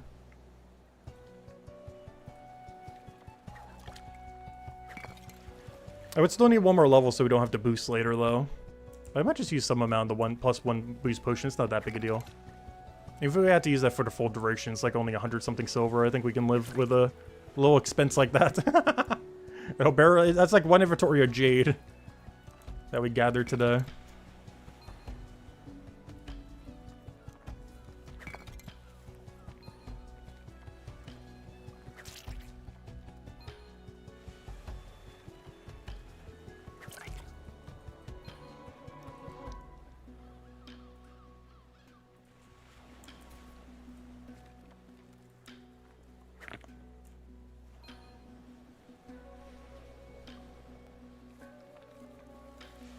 Right, 1 more set after this. We go turn it in double time into Monument. And then we'll go check out the Bone Zone with Glove. It is a little sad to see how weak the gloves are though overall. I was expecting when we're like theory crafting what they would do. We basically said exactly what they're doing now. Except I said they would probably be closer to 50% increase just because the nodes are so far away.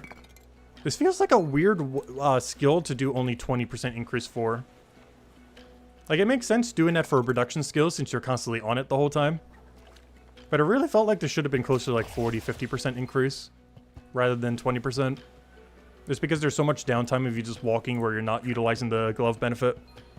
Whereas something like 20% on Leather Worker would go like absurdly hard. Just because, you know, you're constantly processing over and over and over again with almost no movement. Whereas Forager has a ridiculously high amount of movement between node to node.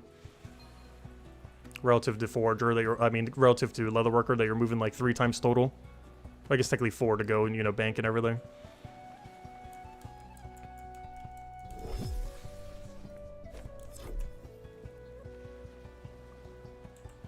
I remembered to drink the 10% potion. Are we going to get the other side of it in time? I have no clue, but let's hope so. I think we do. So, like 2 of these nodes give really good knowledge for some reason. I'm not sure which 2 it is. But something in the set is low XP yield, high knowledge yield. So we should be able to get to where we need to be for knowledge points there. And then we'll go check out the Bone Zone once we go finish out that monument stage. Then we just only have tier 9 left to do. Which is still going to take forever, but we're nearly there. So close, yet so far.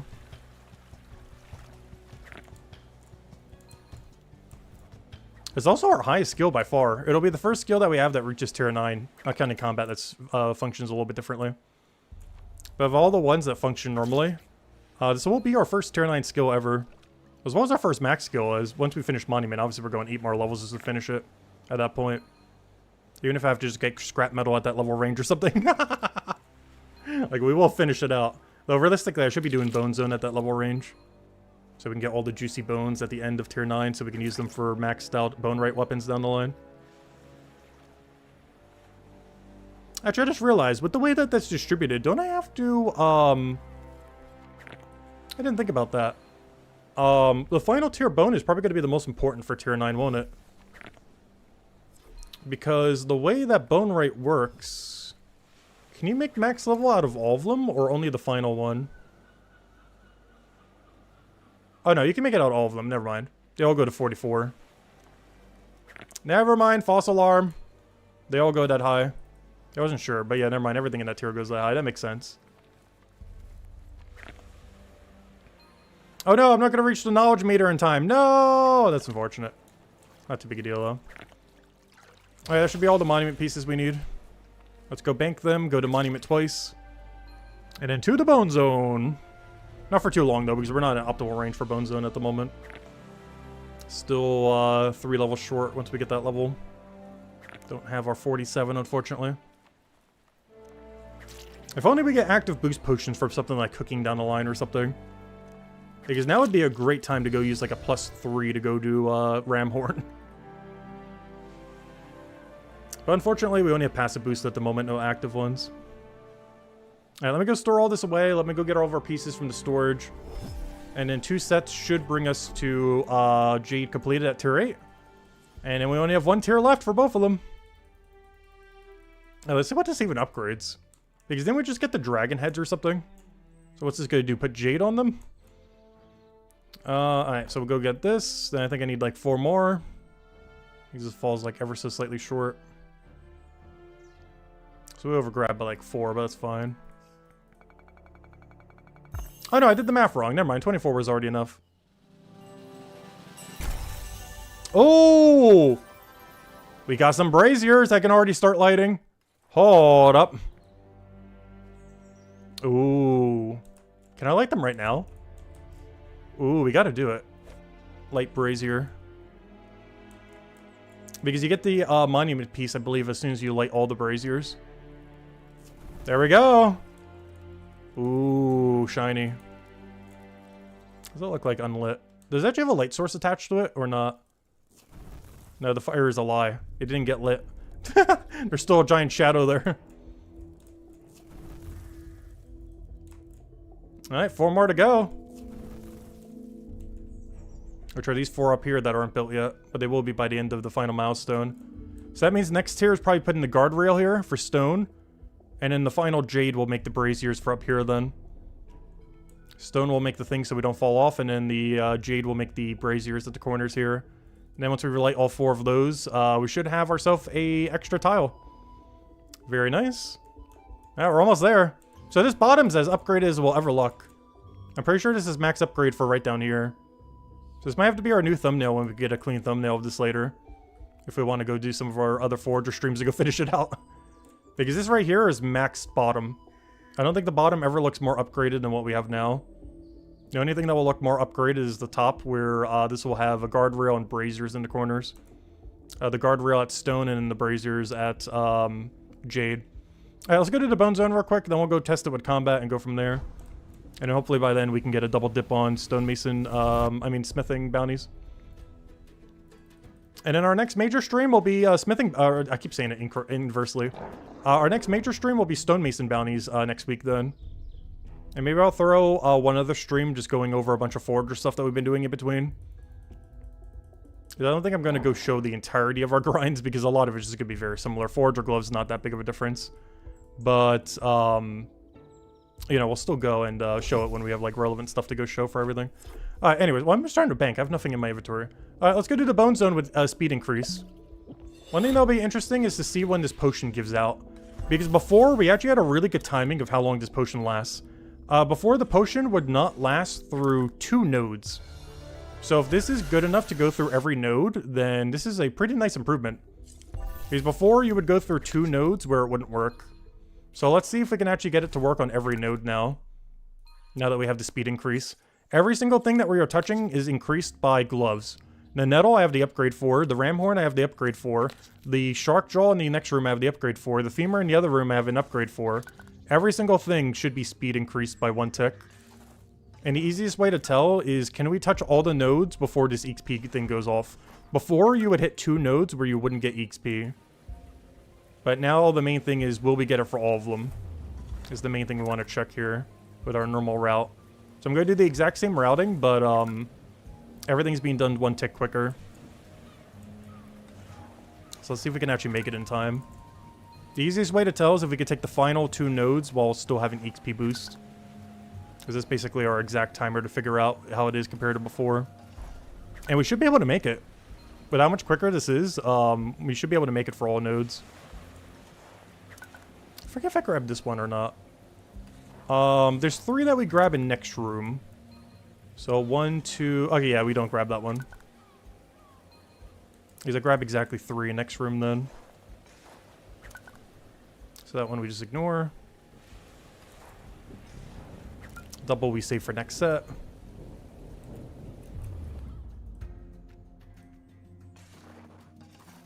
Yep, we made it. Yeah, that's nice. Wow. That is like 10 seconds quicker. It's even quicker than I thought it would be. Is my guesstimate was like 7 seconds? Is this saving more than 1 tick then? I just kind of assumed it was 1 tick. But it might be saving 2 ticks. I'm actually not sure how long it normally takes. Because originally it should have been like about 7 seconds saved.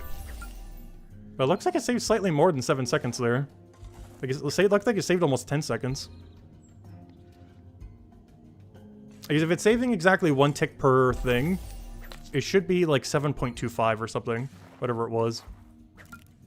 But it looked a lot closer to 10 seconds to me. So regardless, it seems like it's saving anywhere from 7 to 10 seconds per cycle. Having the Forager glove bonus for all of these, that's not too bad. That definitely starts adding up. And this is the best way to get bones in the entire game.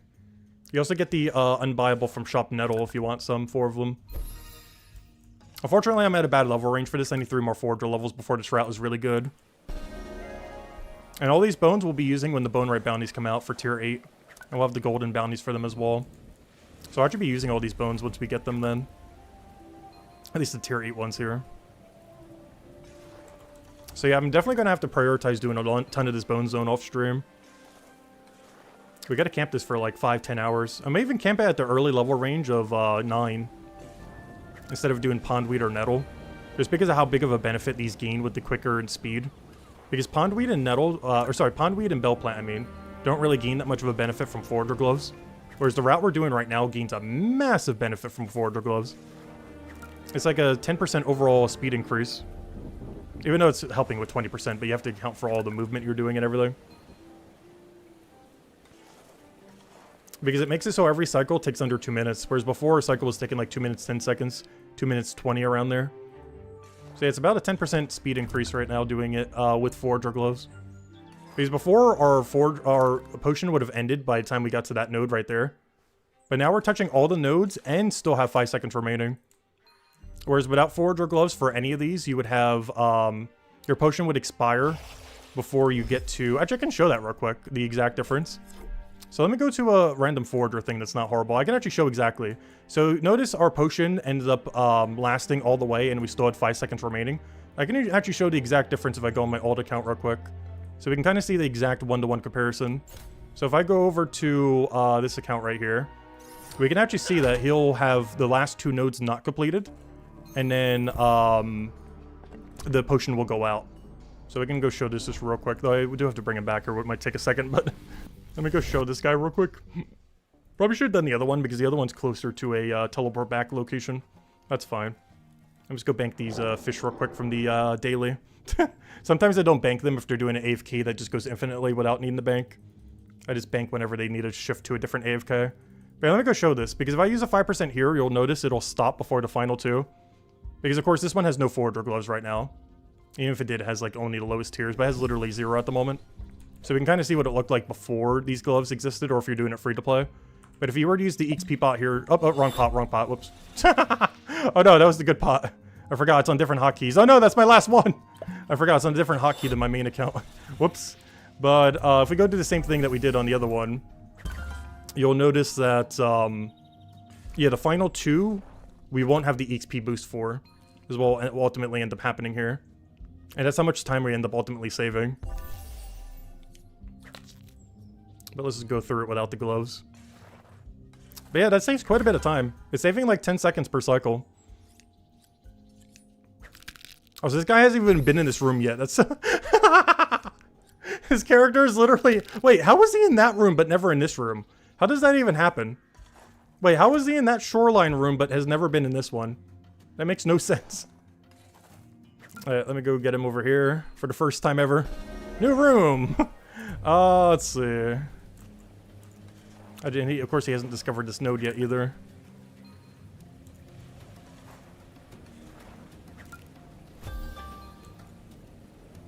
But you'll notice by the time we get to the area, because he has no glove bonus, doing the exact same route, the final 2 that we take will not have the 5% bonus.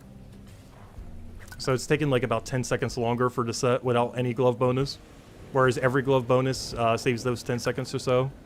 But yeah, it's not too bad how much time saving you have. It adds up to be quite a bit more than I thought it would be. This is one of the only few routes that really gets to utilize it though, because it's such a wide circle.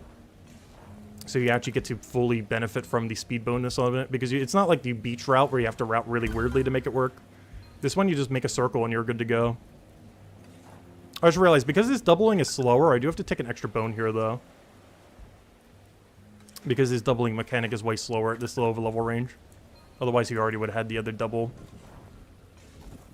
There's one thing that's a little bit different. But still, you'll notice that I'll take this and the XP will be gone.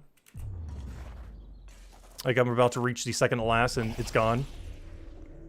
Whereas we'd still have it by the time we take the second one with the gloves. On top of the fact that, I guess we'll double that since the last thing we're taking. But, yeah, the final 2 will not have the bonus if you have no glove bonus. But with full glove bonus, you'll take the final 2 and still have like 5 seconds remaining. Interesting. Alright, let me go bet him back. I can't do the Hope Forest one because it doesn't have the woodcutting level to take the shortcut. So I'm gonna have to take the really scenic route to go get him back, unfortunately. But let me go get this guy back and then we'll go back to Bone Zone on the main account then. But yeah, it's saving about 10 seconds per cycle. Not that bad. It definitely starts adding up over time. For sure. And we're getting somewhat close to the smithing bounties. I still want to go test it with combat. So we'll do like a few more laps with the Bone Zone. Just to mess with it a bit more, just to see the difference. Then we'll go and test it with combat with the gloves. Because that should save 1 second per cycle, roughly. And then, yeah, we'll go do the smithing bounties all the way at the end, I guess. See if we can get some good filtration in there.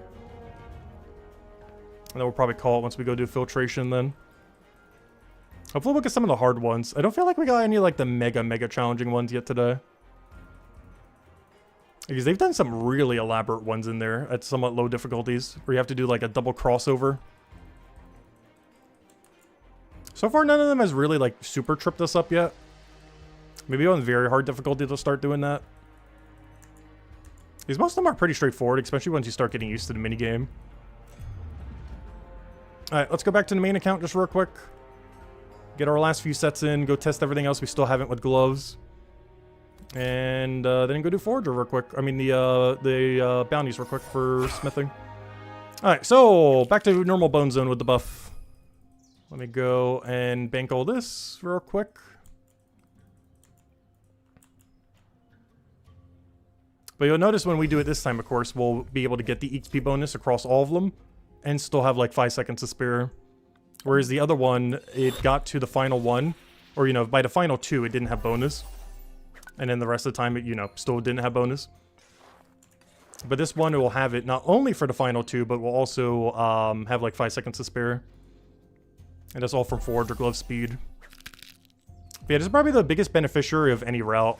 Because it doesn't require any rerouting. You literally just run whatever route you're already running, whatever you want to favor. If you want to grab more of the bone shark things because you want to sell them if you have trading enabled. Or if you want to do the route that we're doing, which is mostly just trying to maximize XP, assuming you're level 47, which we aren't at the moment, but I'm still running as if we are. Just because that's normally when we're doing the bone zones at level 47. And I will be again at 3 levels. I'm just kind of testing it now with the new gloves just to kind of see. But of course we'll be just camping it like crazy once we actually do have the level range to do it properly. Oh, I forgot the bone. Come back! No! Even with that mistake, we're still gonna do... please, stop misclicking! Do you want to misclick again? Let's see, 3rd time. There we go, finally. That's one thing I still wish they would have updated with this update, though. I still feel like some of the bones, particularly some of the newer ones, like Shark Jaw, could really use a change of their hitbox. Shark Jaw is really weird because there's like a weird hole in between. They fixed this for a lot of other bones, but they haven't actually fixed it for Shark Jaw yet. There's like a really weird hole in the middle of it. Whereas like if I click this femur in the middle, it's not going to have a hole. But if you do the same thing with Shark Jaw, it will have a hole.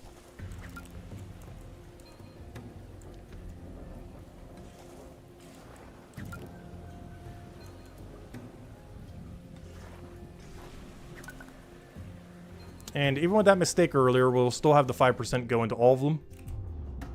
And we'll still have time to spear after. Not as much because we did make a mistake there. But it will still reach all of them. Whereas before, the final 2 would always not have bonus. Oh, that mistake did make it so we didn't get out on last one. No! Luckily, we shouldn't make that mistake every time, though.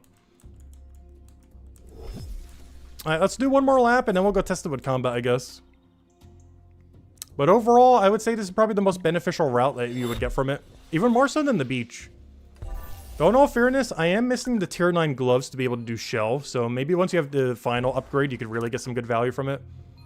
Because the biggest issue with the beach set is 2 out of 3 nodes I have speed up for, whereas the other one I don't. Whereas for the route we're doing right now, every single thing we have speed up for. That's probably the biggest issue with it, but it's a really high requirement. Like, I'm not sure how many people are going to bother getting max leatherworker, or, you know, almost max, just to be able to do Forager optimally. Like, that's a really high requirement for how little benefit it would give. Like, we're definitely not, that's for sure. The benefit of rushing for the extra venture slot early is just way more value than what you would get from using Forager gloves for the higher level range. It's definitely ideal to have some amount of Forager gloves before you do the Forager grind, obviously, but you definitely don't need, like, tier 9 gloves. Even tier 6 is almost a little overkill. Dude, for max bone zone that we're doing now, I think you only need tier 4. You actually don't need that high of a level. Because tier 6 is for wall plant, which is great for combat synergy, but you don't need it for the route we're doing now. I'm pretty sure the route I'm doing right now only requires tier 5 or tier 4. Let me double check. Yeah, tier 5. You only need tier 5 glove to do the route we're doing right now. To have max speed on everything on the bone zone route, you only need tier 5 glove. That's still pretty high. That's 240, or 250 leatherworker. Basically halfway to max. At least numerically, not time-wise. But numerically, it's halfway to max. But yeah, that's somewhat high, but not too bad. To be able to get the best bone rate in the entire game. Which is obviously really good for making bone rate weapons. Either for upgrading your own stuff when special attack weapons come out. Or just in general for, obviously, your guardian, just to make your own weapons. Alright, there we go. So, let's go test one last thing that we haven't tested this with, and that's with combat. I'll do this with our current tier 6 gloves, since we do have access to this. One thing we got from tier 6 is the ability to do wall plant, and, well, whatever the other one was, kelp. So kelp we technically did on our beach forager route. However, wall plant we haven't actually done yet. And wall plant is one of the few that we could do with combat synergy. So I'll do it on Death Crow just because it's the most accessible one to our current level range. As out of anything I can do, I can't quite do the carnivorous plant or here beast or ghoul at the moment, as they're a little bit too strong, but we are at a level range where we can just decimate the crow. So let's go destroy the crow real quick. Am I on the right weapon? I am not. Though we're doing this for a short enough amount of time that I don't think I'm going to bother switching up my weapon. So, of course, we can now grab these at 1 tick quicker, or however long 20% is increasing. But the main thing that this will allow us to do is save about 1 second in between every single combat engagement. So whenever we're doing a Death Crow plus triple wall plant, if we ever want healing potions, like at tier 9, for example, we'll be able to do so and not waste as much time out of combat. So whenever we grab these 3, we'll be able to do it about 1 second, 2 seconds quicker, depending on how much times 20% is saving. I'm not actually sure. But saving anywhere from 1 to 2 seconds per cycle. And then you would go for a kill, go back to the wall plant, you know, rinse and repeat. Unfortunately, we are on a little bit of a penalty right now, but this is the best one we could show it on at the moment. At our current level range. Also not using the right weapon right now. Obviously, we'd want to be using a blue weapon, ideally, to go destroy them. But I can't be bothered to switch since we're showing this for a few minutes. So we'll be fine. We killed them pretty quickly regardless. Actually, I might actually kill them too quick because of the level disparity. Normally, you'd kill them at about the same time that it respawns, but I might have to go for a double kill here. Because we're actually so over-leveled that we're killing them too quickly. Because ideally, if you're fighting them at a reasonable level, you should kill them at about the same time that they respawn. But we are going to kill them almost too quick. We're using such a bad weapon, though, since we're not using the blue one, that it does actually come out. And now you get to do these just ever so slightly quicker and then go straight back to combat. Which gets you back into combat a second or 2 quicker. It's not that huge of a time save, but, you know, 1 to 2 seconds less that you're out of combat adds up. It is basically the gameplay loop if you want healing pots. This makes the best healing pots in the game, as well as every healing pot in the game. The only problem is healing pots are kind of in a weird in-between at the moment. For doing damage boost potions is still way overall better than healing pots. But of course, there might be content in the future where healing pots are really important, so I'm kind of collecting them now just in case. If you don't know how dungeons are going to work, but you know, you might need them for dungeons, you might need them for bosses, you might need them for some kind of future content. There's just very little you need them for at the moment, though. And then they respawn, and then you grab them all. That's pretty much the gameplay loop. And then there's a storage rift right over there if you need to go do that. And you can do this for a couple things. You can do this for Water Lily with Hair Beast. You can, of course, do it with these Death Crows with the Wall Plant. You can also do it with Carnivorous Plant with 2 different things. Potato, which is a way lower requirement. Or if you have tier 8 gloves, or if you just want to do them in general, you can also do it with limpets. Or sorry, not limpets, I mean hogberries. You can do it with hogberries if you want those yellow potions. Alright, so, what's our timer at right now? We got like 20 minutes to spare before we need to go do, the smithing bounties. Do we just head there now? I might just go head there now. Because I do want to get one more set of them before the end of this stream. Let me go see it now, see if we have any, like, crafting stuff we can go make. And then we'll go and, you know, go do all the filtration stuff. I think I already checked it for this hour, but I didn't check all the other bounties. So let me go do all the other bounties, I guess, real quick. Mine anything we need, and then go from there. But as far as Forager on stream, I guess that ends all the Forager that we're going to mess with for now. But overall thoughts on the Forager gloves, they feel a little bit too weak. But they are good. They're better than nothing at all, of course. However, yeah, they're not that big of a benefit. Similar mechanic would work really good on Leatherworker that's going to be getting it in 2 weeks and some other things like that. But it just does not gain that much of a benefit for Forager specifically. It's really good for Bone Zone if you want a lot of bones, but that's about it. Most other gameplay loops gain very minimal benefit from the Forager gloves. But still better than nothing. Oh wait, this isn't a turn-in one. I'm not going to bother doing that one then. Alright, let me go do the other 2, and then we'll go do the little mini-games for it, and then be good to go. And then we'll just wait for the final set at Granite, I guess. Oh wait, I have 200% ready. I should probably go throw this into smithing. As much as I want to go put it in the Forager right now. We are in the wrong zone at the moment, so I do need to go put it into smithing. It's fine, though. Gotta get that tier 8 smithing anyway, so we can go get those golden bounties to go and just rush them down. Then we'll get a ton of Filtration Station. Then we could do whole streams of nothing but Filtration Station. Alright, what do I need again? We needed just a bunch of Carbonies. I think I'm running low, though. Oh yeah, I'm running really low. I'm running mega low right now. Oh gosh. Let me use a 10% here. A little early, but I'm already at the thing, so I kind of have to. Put that into smithing, of course. Put the other one into smithing. And make the 2 things we need. One of these goes to here, one of them goes to the weapon. And then hopefully I can bring this in time so we can still get it with a 10%. I'm not sure if we're going to make it in time, but we're sure going to try. So much so, I'm not even going to bank these bars. I'm just going to teleport straight over. And hopefully make it in time. I'm not sure if we do. Normally I actually go and use the XP pot at the place. But since we already had 200% meter, I kind of had to use it early.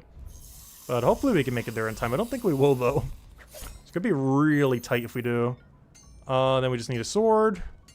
And then I got to queue up the telly because we are on really tight timer if this is even possible to make it in time. I don't think we can, but we're sure going to try. I believe means all the way over to the right. I'm starting to slightly learn where they are in the room based on their name. Since we've done like several dozen of these at this point, almost 100 of these turn-ins. Which was the thing that actually tracked how many turn-ins you've done for them. Because I'm pretty sure I've done like slightly over 100 at this point. And for filtration, we've definitely done hundreds of them. Because every filtration we've ever seen, we've done, of course. Whereas a lot of the turn-ins I end up just skipping because the 1 stars weren't quite worth it. Or is running low on a material, just didn't feel like getting it. Oh yeah, we're not going to make it in time. There's no way we can get there in that quick. No, because by the time I get into the room, it's going to be 20 seconds, and then all the interfacing takes too long. It's not too big a deal, though. Gonna miss out on like 30,000 or so smithing XP there, though. Alright, mean should be all the way over to the right. Should be right up there. Use item on, give him the little ice blade. There's no way he's gonna get there in time. Go, go, go, go, go, go! He's not gonna kill it quick enough. Go, go, go, quick! Insta-kill him! Come on, one-shot him. Go, go, go! No, it's not gonna make it. He's not gonna make it. No! Like 7 seconds too slow. Maybe like 10 seconds too slow.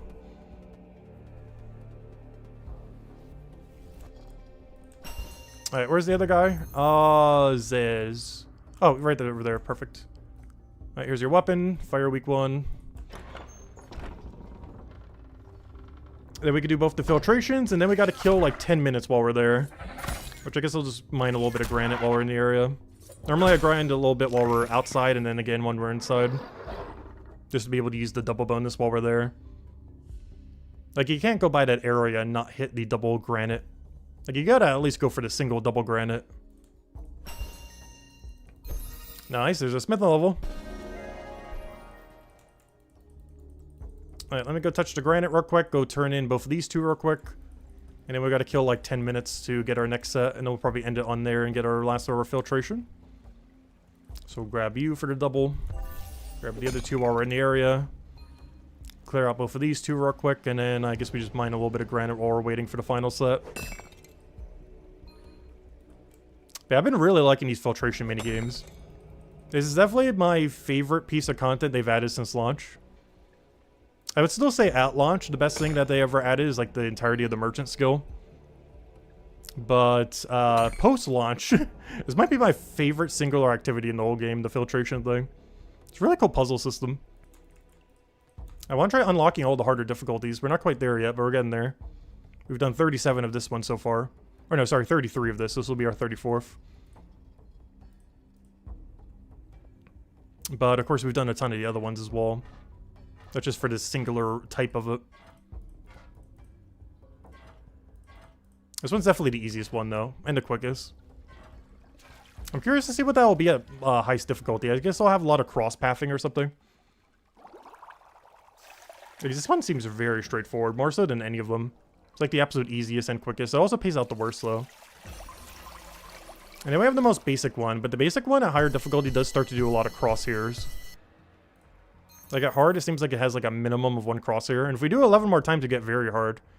No, this one didn't even have a single crosshair. Like, what about this is hard difficulty? Like, this is basically just a standard one. The only thing that's a little bit different is the placement of some of the things over here are a little bit weirder. But beyond that, yeah, what's harder about this? Unless I'm missing something here. I guess the total amount of pieces. Also, why did I do that? I need to move, wait. I need a flat. Why did I move that over there? And we need the vertical for you. Where's my top left one? I need you over there. Move you over there. Then I need the corner piece. Then I need to start building the straight over there. Start getting our flat for there. I need the corner piece down there. Probably should have moved a vertical there while I was doing that to save time. If I could just move it after. And that should be everything other than the one flat, and then we just speed it up and we're good to go. Yeah, that was a really easy one for hard. That's basically like easy difficulty. They gave a really straightforward one for that one. I'll take it though. We did have less spear pieces though, which made it a little bit more annoying, but you know, not that much more. How much time do we have to kill? 10 minutes? Do we go send 10 minutes of Forager real quick?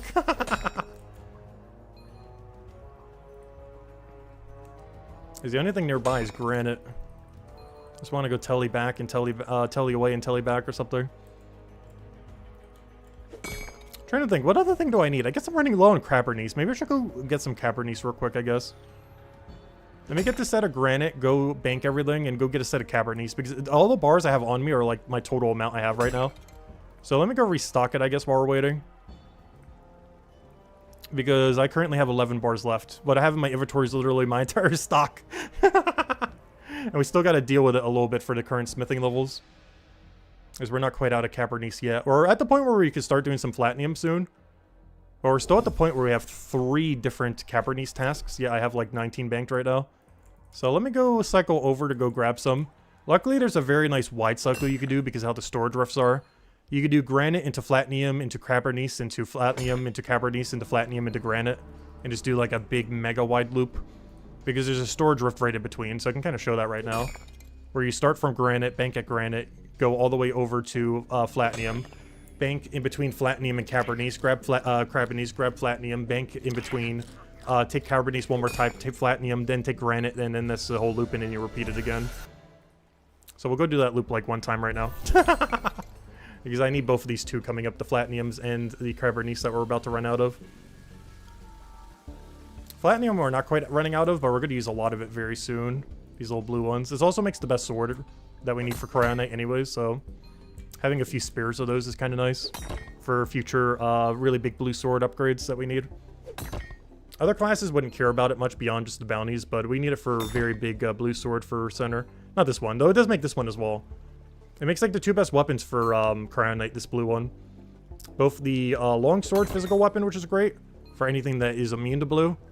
As well as if you're just like AFKing and they don't have a blue weakness. Or the big blue sword is also made from this material. Like the 2 best blue weapons, or the 2 best Cryonite weapons in the game are both made from this Platinum blue one. But the main thing we want here is the Cabernice. So the way that we could do this is store in between. So we grab all the granite, we then grab all the Platinum, you then bank. You then grab all the Cabernice, grab all the Platinum again, bank. Grab all the Cabernice, grab all the Platinum, then head back to the granite. And to kind of repeat in that kind of loop. So now we grab all this. You can also just do Cabernice into Platinum as well. And never go over to granite. But our current level range, we kind of do want to grab a little bit of that granite over there.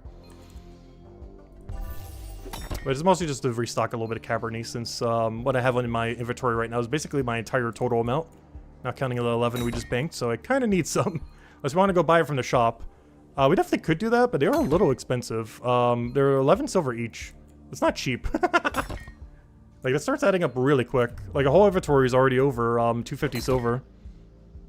So it makes sense to kind of mine them, since I kind of need them a little bit of XP anyways.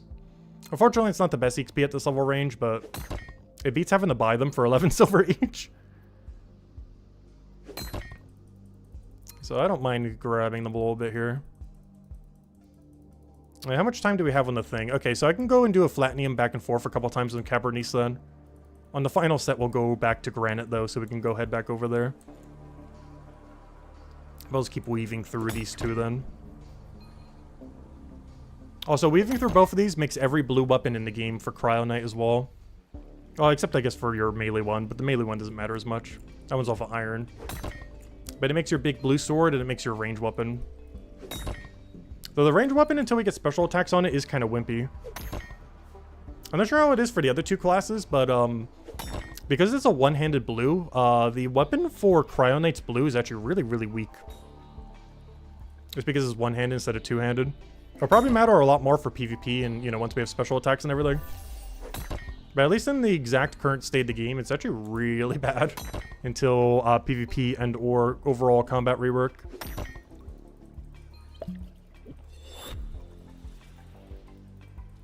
Also, one thing you can sometimes get here too if you want to wait for it, which I guess I will right now. You can grab a double Flatinium here. You have to wait a few seconds, but you do get to grab double Flatinium. So I'm going to grab this. And then we go grab our Crabbernies. This is nice because you generally need more Flatinium as a Cryonite anyways. When it comes to bounties, you need about an even amount of both. But, I don't know. Then again, I guess you still need more Flatiniums regardless. Because the big sword requires 6 each time you need to make it. Whereas the biggest thing you have to do with Cabernet only requires 5. So, yeah, I guess you would always want to have slightly more Flatinium even if you're not Cryonite. It makes a lot more sense for Cryonite because it makes you a really big blue sword, but even on non-Cryonite, you still kind of want to get slightly more Flatinium compared to Cabernet, just because you end up needing it for the 6 weapon. Whereas Cabernet is only 4 for 5. Whereas the one for Flatinium is 446, if I'm not mistaken. Which, what is the other one? What is the middle one? Actually, it's 436. So I guess it does kind of come out to be even then. It's just realistically, you're probably not making too many throwing knives, just because it requires the carpentry supplies, which is kind of annoying. But yeah, they both actually do come out even. Cabernet is 445, and Flatinium is 436. So even though the big sword requires more, the throwing knives require less, but you need like a billion pine logs or whatever with it. Because I think they require 3, if I'm not mistaken. Where you need 3 pine poles and then 3 Flatiniums. So it still requires 6 material, it just requires it in a really weird, you need a ton of carpentry supplies way. Which out of anything in all of smithing is probably like the most skippable thing, honestly. Is probably the throwing knives. They require a lot of resources for what they are. They do require the least amount of ore of anything in all of smithing though. But at the cost of requiring an absurdly high amount of carpentry supplies. Alright, I think we'll go get one more set on the other way and then go head back to granite, and then I think we should be good to go. We'll grab another double over here. Hopefully we'll be able to double that double. Then we'll grab one more set while heading back to granite. So I'll grab all the Cabernet, I'll grab all the Flatinium, I'll head over to granite. And hopefully the bounty should be ready then. By the time we get back over there.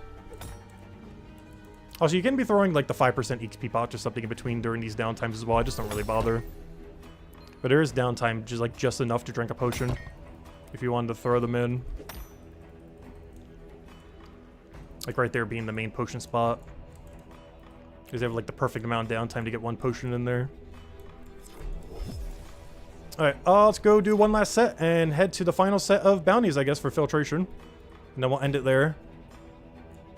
Yeah, it was a little bit sad to see that the Forager gloves weren't as strong as it seemed like they might be. Because we were saying they would be probably around 50%. The fact that they're only 20% seems really underwhelming. It's still great for Bone Zone and a few things like that, but otherwise it's pretty average. They're not really going to save you that much time on the entirety of the Forager grind.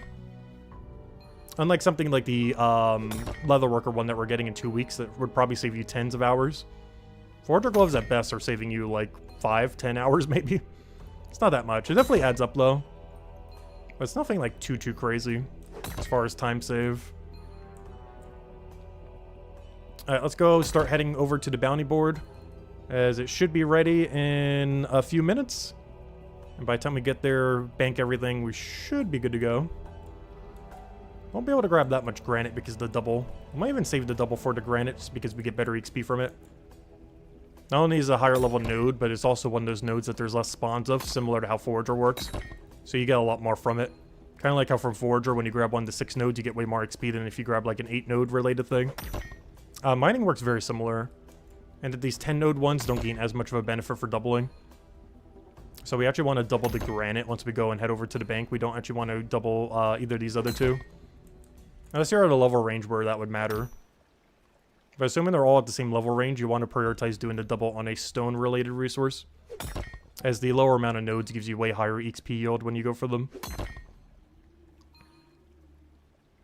And bounty's already in 2 minutes. We're almost there.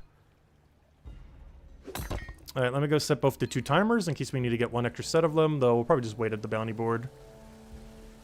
But I want to get both the timers started in case we want to do 1 extra set.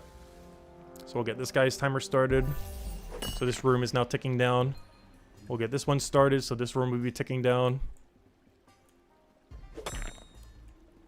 We'll grab this little guy. We'll go bank everything. Let's see. Yeah, we have about a minute to kill. We'll go for 1 more set. Because I should align us pretty nicely for a double respawn. Just so we're not have to wait at the board for a whole minute. We can grab like 8 granite in that time. Alright, I'm probably just going to wait in this room for the double respawn. Because I'm pretty sure they're going to spawn right in front of me any second now. So I'm not even going to bother going to the other one, as this one should respawn in like 3 seconds. Any second now. Alright, maybe I should have went for the other one. Any second now. There he is.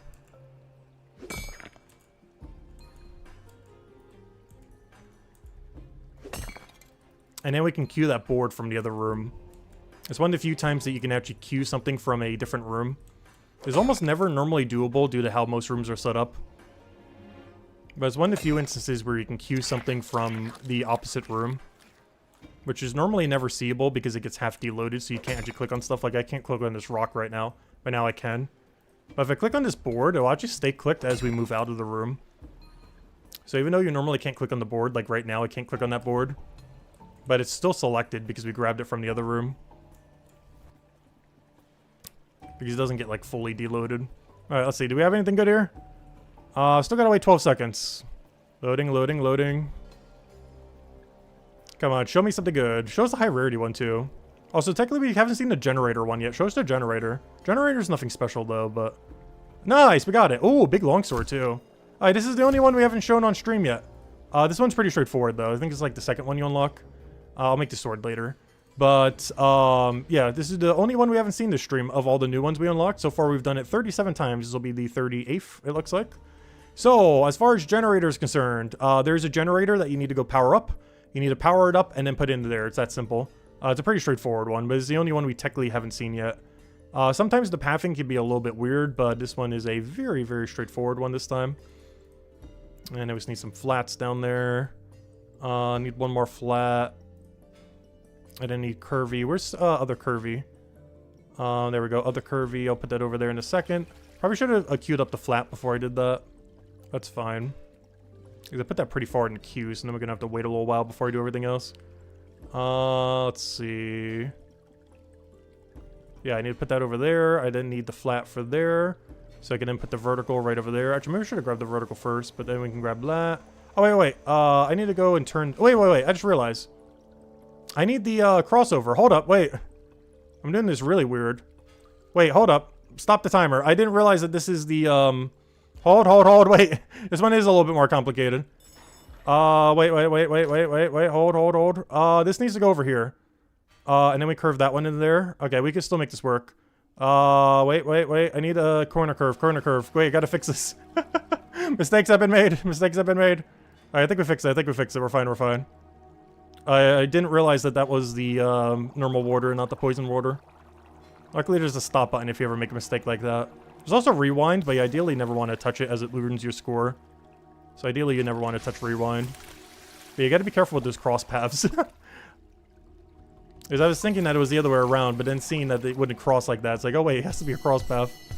Ideally, you want to figure out where your cross paths are at the beginning, just so you don't have to deal with that near the end. As it's a lot easier figuring out right as it starts, rather than having to try to figure out midway through. And then have to adjust everything like we just did, but it still worked out in the end. But higher difficulty, just start throwing that at you more and more, where you have to do like more cross sections to make it work. Anyways, let's go bring him to his AFK, which at this point, I guess for this exact moment in time, is using a +1 boost potion in order to go and do the current AFK of scrap metal. So let's go head over there, Hope Port Garrison, and for now, I'll put him with the +1 boost, but at some point later tonight, I will get him the level so I don't have to do it all night long. Go get him to his Forager location, and then from there, he'll be set up to go do the Bone Zone, except with the actual level range to go do it. And all those bones we'll be saving and using for when the bone right bounties come out with the shininess. So I'll be able to go and spam a bunch of those out whenever the big machine comes out that wants all those bone pieces. That's why we're here, always like grabbing a free set of some kind of supply while we're in the area. If I have a nice free inventory going, I just plop it straight over here. Oh yeah, I also need to go here anyways because I need to go grab the potion. I forgot about that. Should probably grab that as one of my things, but let's see. Let me go grab. Let me get rid of my 5%, I guess. Move the backpack. I need some of the 1%, so I deposit that, withdraw a potion. Give me like 20 of them. It should be more than enough. Move the potion belt. All right, there we go. I need that so I can go do the scrap metal AFK, so I have a bunch of smithing supplies for tier 8 at the end. So I'll run that as his passive for today and tonight, as well as probably the following days. I really need more of that scrap metal if we can. And then we're good to go. But any other questions, anyone? Any other anythings? Otherwise, next main stream we'll do for Brighter Shores will be next week's, whenever they do the stonemason bounties. I would say next Monday, but lately they haven't been doing them exactly on Monday, like today where they did it on Tuesday. But I'll do it on whatever day they do it on. As you can see, that's upgraded from 7 to 8, and now we can do it at 8. There we go. We'll get our first time bonus here. But yeah, whenever stonemason bounties come in, we'll do that. While doing stonemason and smithing bounties that whole entire stream. Obviously, we're trying to prioritize stonemason, but you know, during that downtime, we'll do some smithing bounties, some other stuff. But that will be on whatever day they do next week. It should be on Monday, but of course, all of them have not been releasing on Monday recently. So I have no clue what day they're doing it on. But whatever day they do, we'll go mess around with it. And then after that, what else are we doing during then? I might do one Forager stream this week. I'm not sure how much time I'll have to actually go and mess around with it, but whatever stream we do when we do finally do another Forager stream, I'll go over all the things that we haven't done. And, you know, any new gameplay loops that we end up doing with Forager gloves, stuff like that. The only problem is Forager gloves are doing so little that aside from the bone zone that we just showed today, I'm not sure most routing is really going to be any different. The gloves won't really be saving that much time in anything other than bone zone, honestly. Because most of the routing, the way that you would already be doing it, doesn't really end up saving much time, if any at all, for a lot of routes. So it's not as big of a difference as I thought it would be as far as overall routing, as a good majority of them are pretty much the same just because of how little speed increase it ends up giving. The only thing that really gains a ton of benefit is bone zone over here in that circle, or if you're doing some kind of really weird wide loop. Like if you're wide looping the entirety of the beach from, you know, from like here and then going all the way around. It's just that isn't normally the best XP rate compared to just camping over here. So maybe if we can find a really good route for that, we can. But the other problem with that is some of those we don't have speed boost for. Like all of the goat horn there, I don't have any speed boost for. And ever since they got rid of like the lily and other stuff here, not the lily, got rid of bell plant in this area. Ever since they got rid of like the bell plant and nettle, it ruined some of like the other loops that you could do in this area. So yeah, it's basically just the beach if we could find a different route for that at some point. And the bone zone are like the only two biggest beneficiaries of it. That or for your doing it while doing combat. Like if you're doing water lily while killing hair beasts, or if you're doing what we showed earlier where you're killing crows while doing pondweed, not pondweed, whatever they're called, wall plant, I mean. Like if you're doing that, then it's fine. But most gameplay loops from Forager don't gain that much of a benefit from the gloves, but obviously still the goal, try to get max Forager so we can go get monument completed. Also be our first max skill, and we'll be working over that on the next like week or two and try to get that done. But anyways, guys, I hope you all have a wonderful week. I will catch you guys later, and yeah, I'll see you guys for stonemason bounties and probably for one Forager stream in between. Otherwise, if we don't do that, we'll just do it while we're doing the stonemason plus smithing bounties during the stonemason bounty day. That should be sometime next week, though no official date as they haven't been keeping with the Monday timeline, so who knows when they're going to do it. Could be Monday next week, could be Tuesday, could be Wednesday, but whatever day they do it, assuming I have time, we'll be around and mess around with that then. But anyways, guys, I'll catch you guys later, and best of luck with everything. Also, happy St. Patrick's Day. Goodbye, everyone, and thanks for watching.